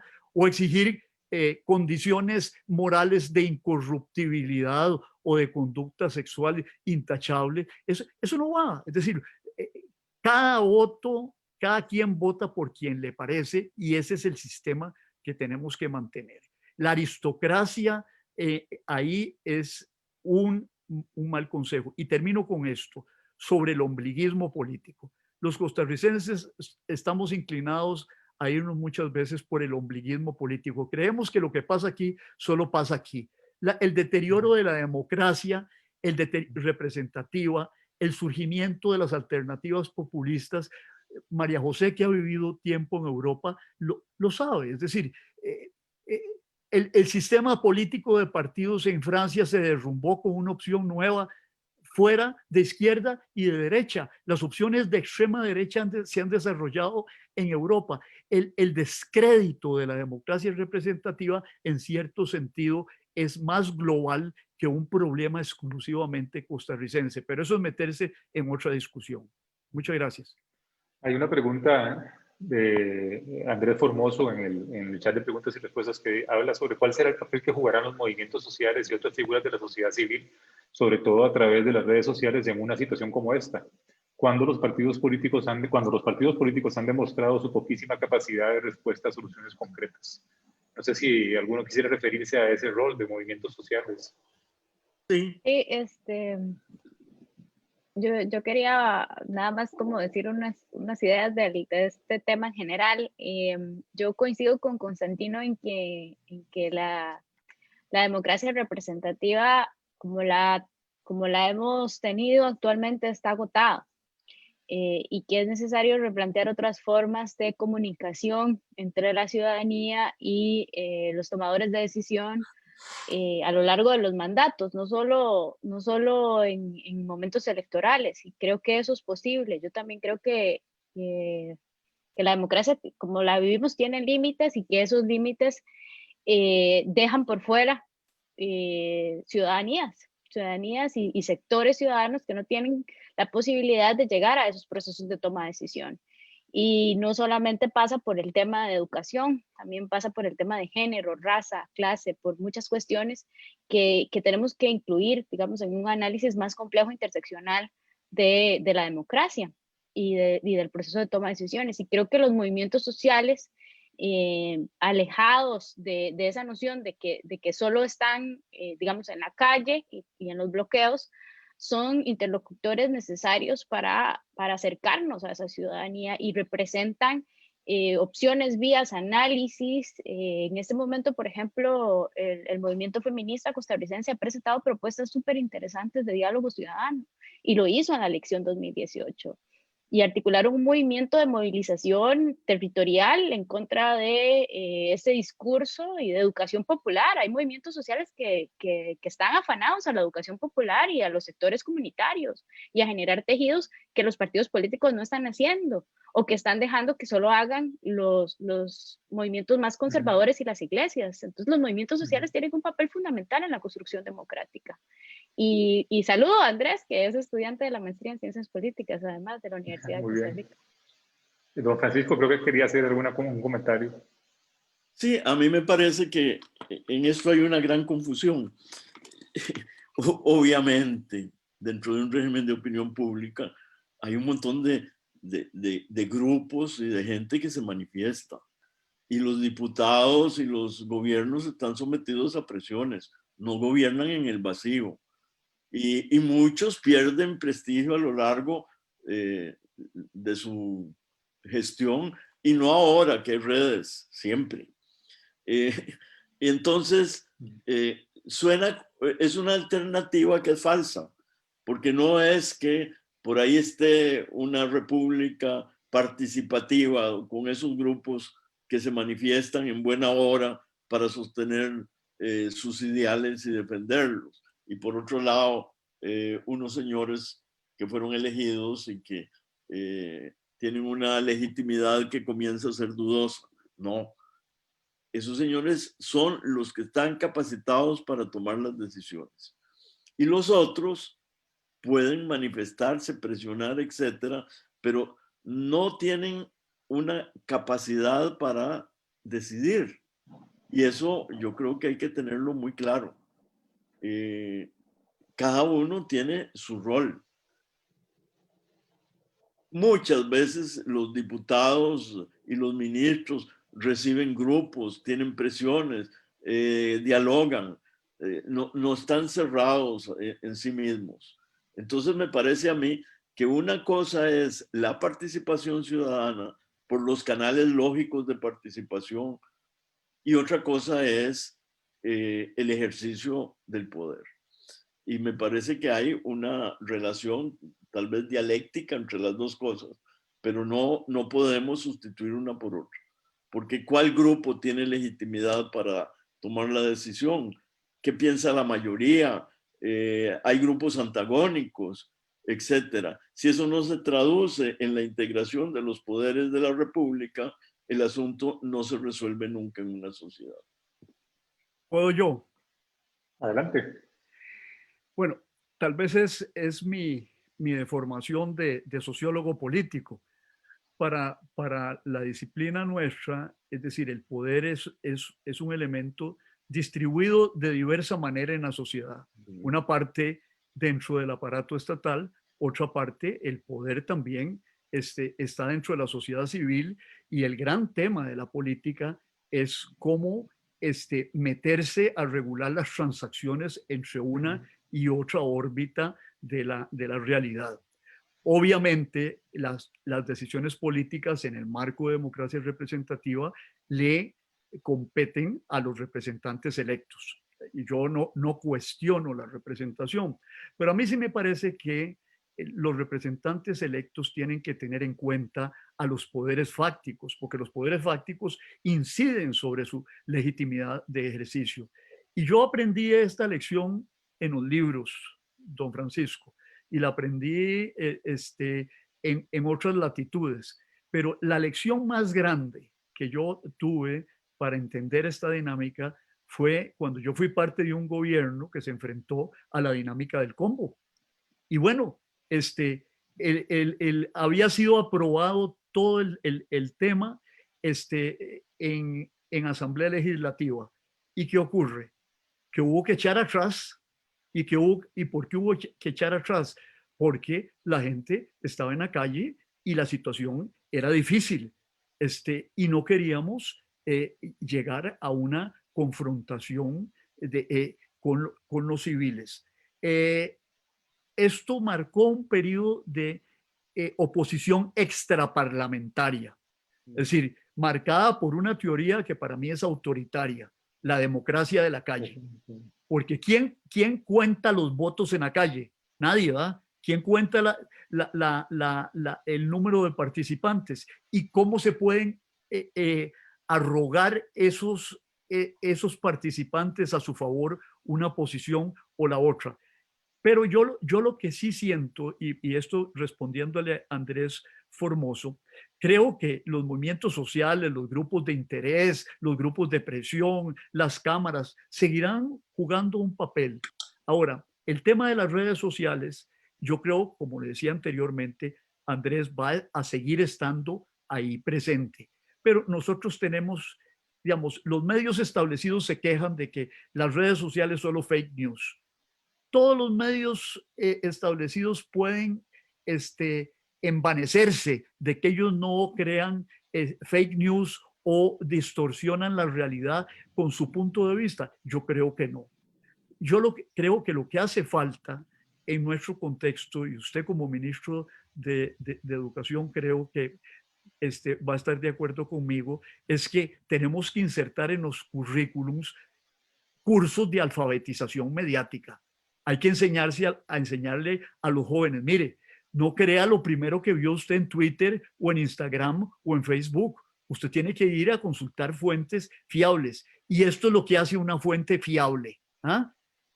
Entonces, esto nos obliga a una transformación del sistema educativo que no puede seguir centrado exclusivamente en el papel, sino que tiene que adaptarse a la época electrónica. Y termino. Nos queda poco tiempo y vamos a tratar de tomar... ¿Perdón? Yo diría que estoy totalmente de acuerdo, absolutamente de acuerdo. Es más, es inevitable tener en cuenta lo que pasa fuera del ámbito legislativo o del ámbito del ejecutivo. Y el político vive en eso, no crean que no, viven tomándole el pulso a la realidad externa. Eso es parte de la realidad y lo que dice Constantino es absolutamente cierto. Hay que hacer una labor de educación profunda para evitar el engaño. Pero sí reitero algo que dije antes, las noticias falsas y negativas circulan con mucho más rapidez y son más creídas que aquellas afirmaciones que son correctas. Eso lo leí no recuerdo a dónde, en alguna parte, pero se basaba en un estudio objetivo. Nos queda poco tiempo. Creo que por respeto a la agenda de nuestra audiencia vamos a tomar solo una pregunta más vía oral, la de don Carlos Conejo.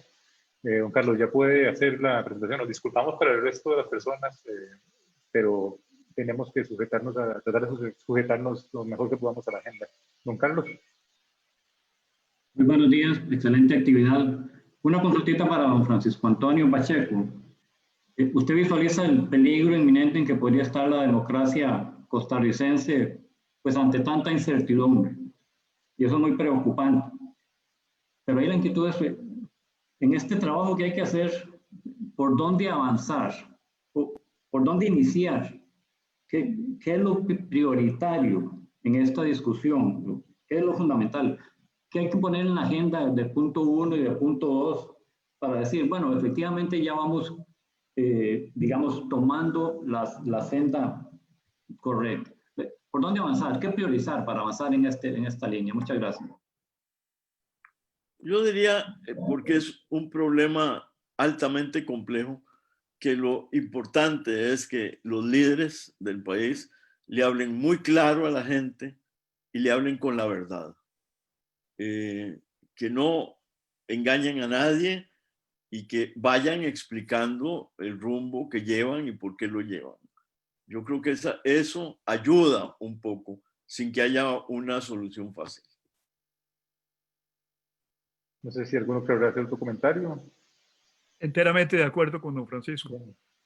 Creo que ha sido de verdad otra sesión, digamos, sumamente interesante de conversación sobre esos temas políticos. La verdad es que creo que todos nos hemos llevado mensajes clave. Yo me llevo uno en particular que me parece que es fundamental y es la responsabilidad que tenemos los habitantes, los actores políticos, los grupos de interés en nuestra forma en cómo interactuamos en ese proceso político.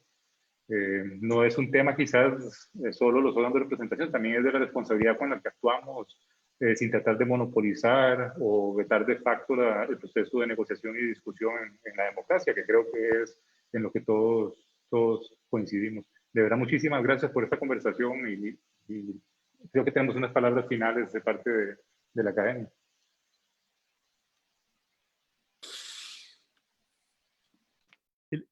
El micrófono.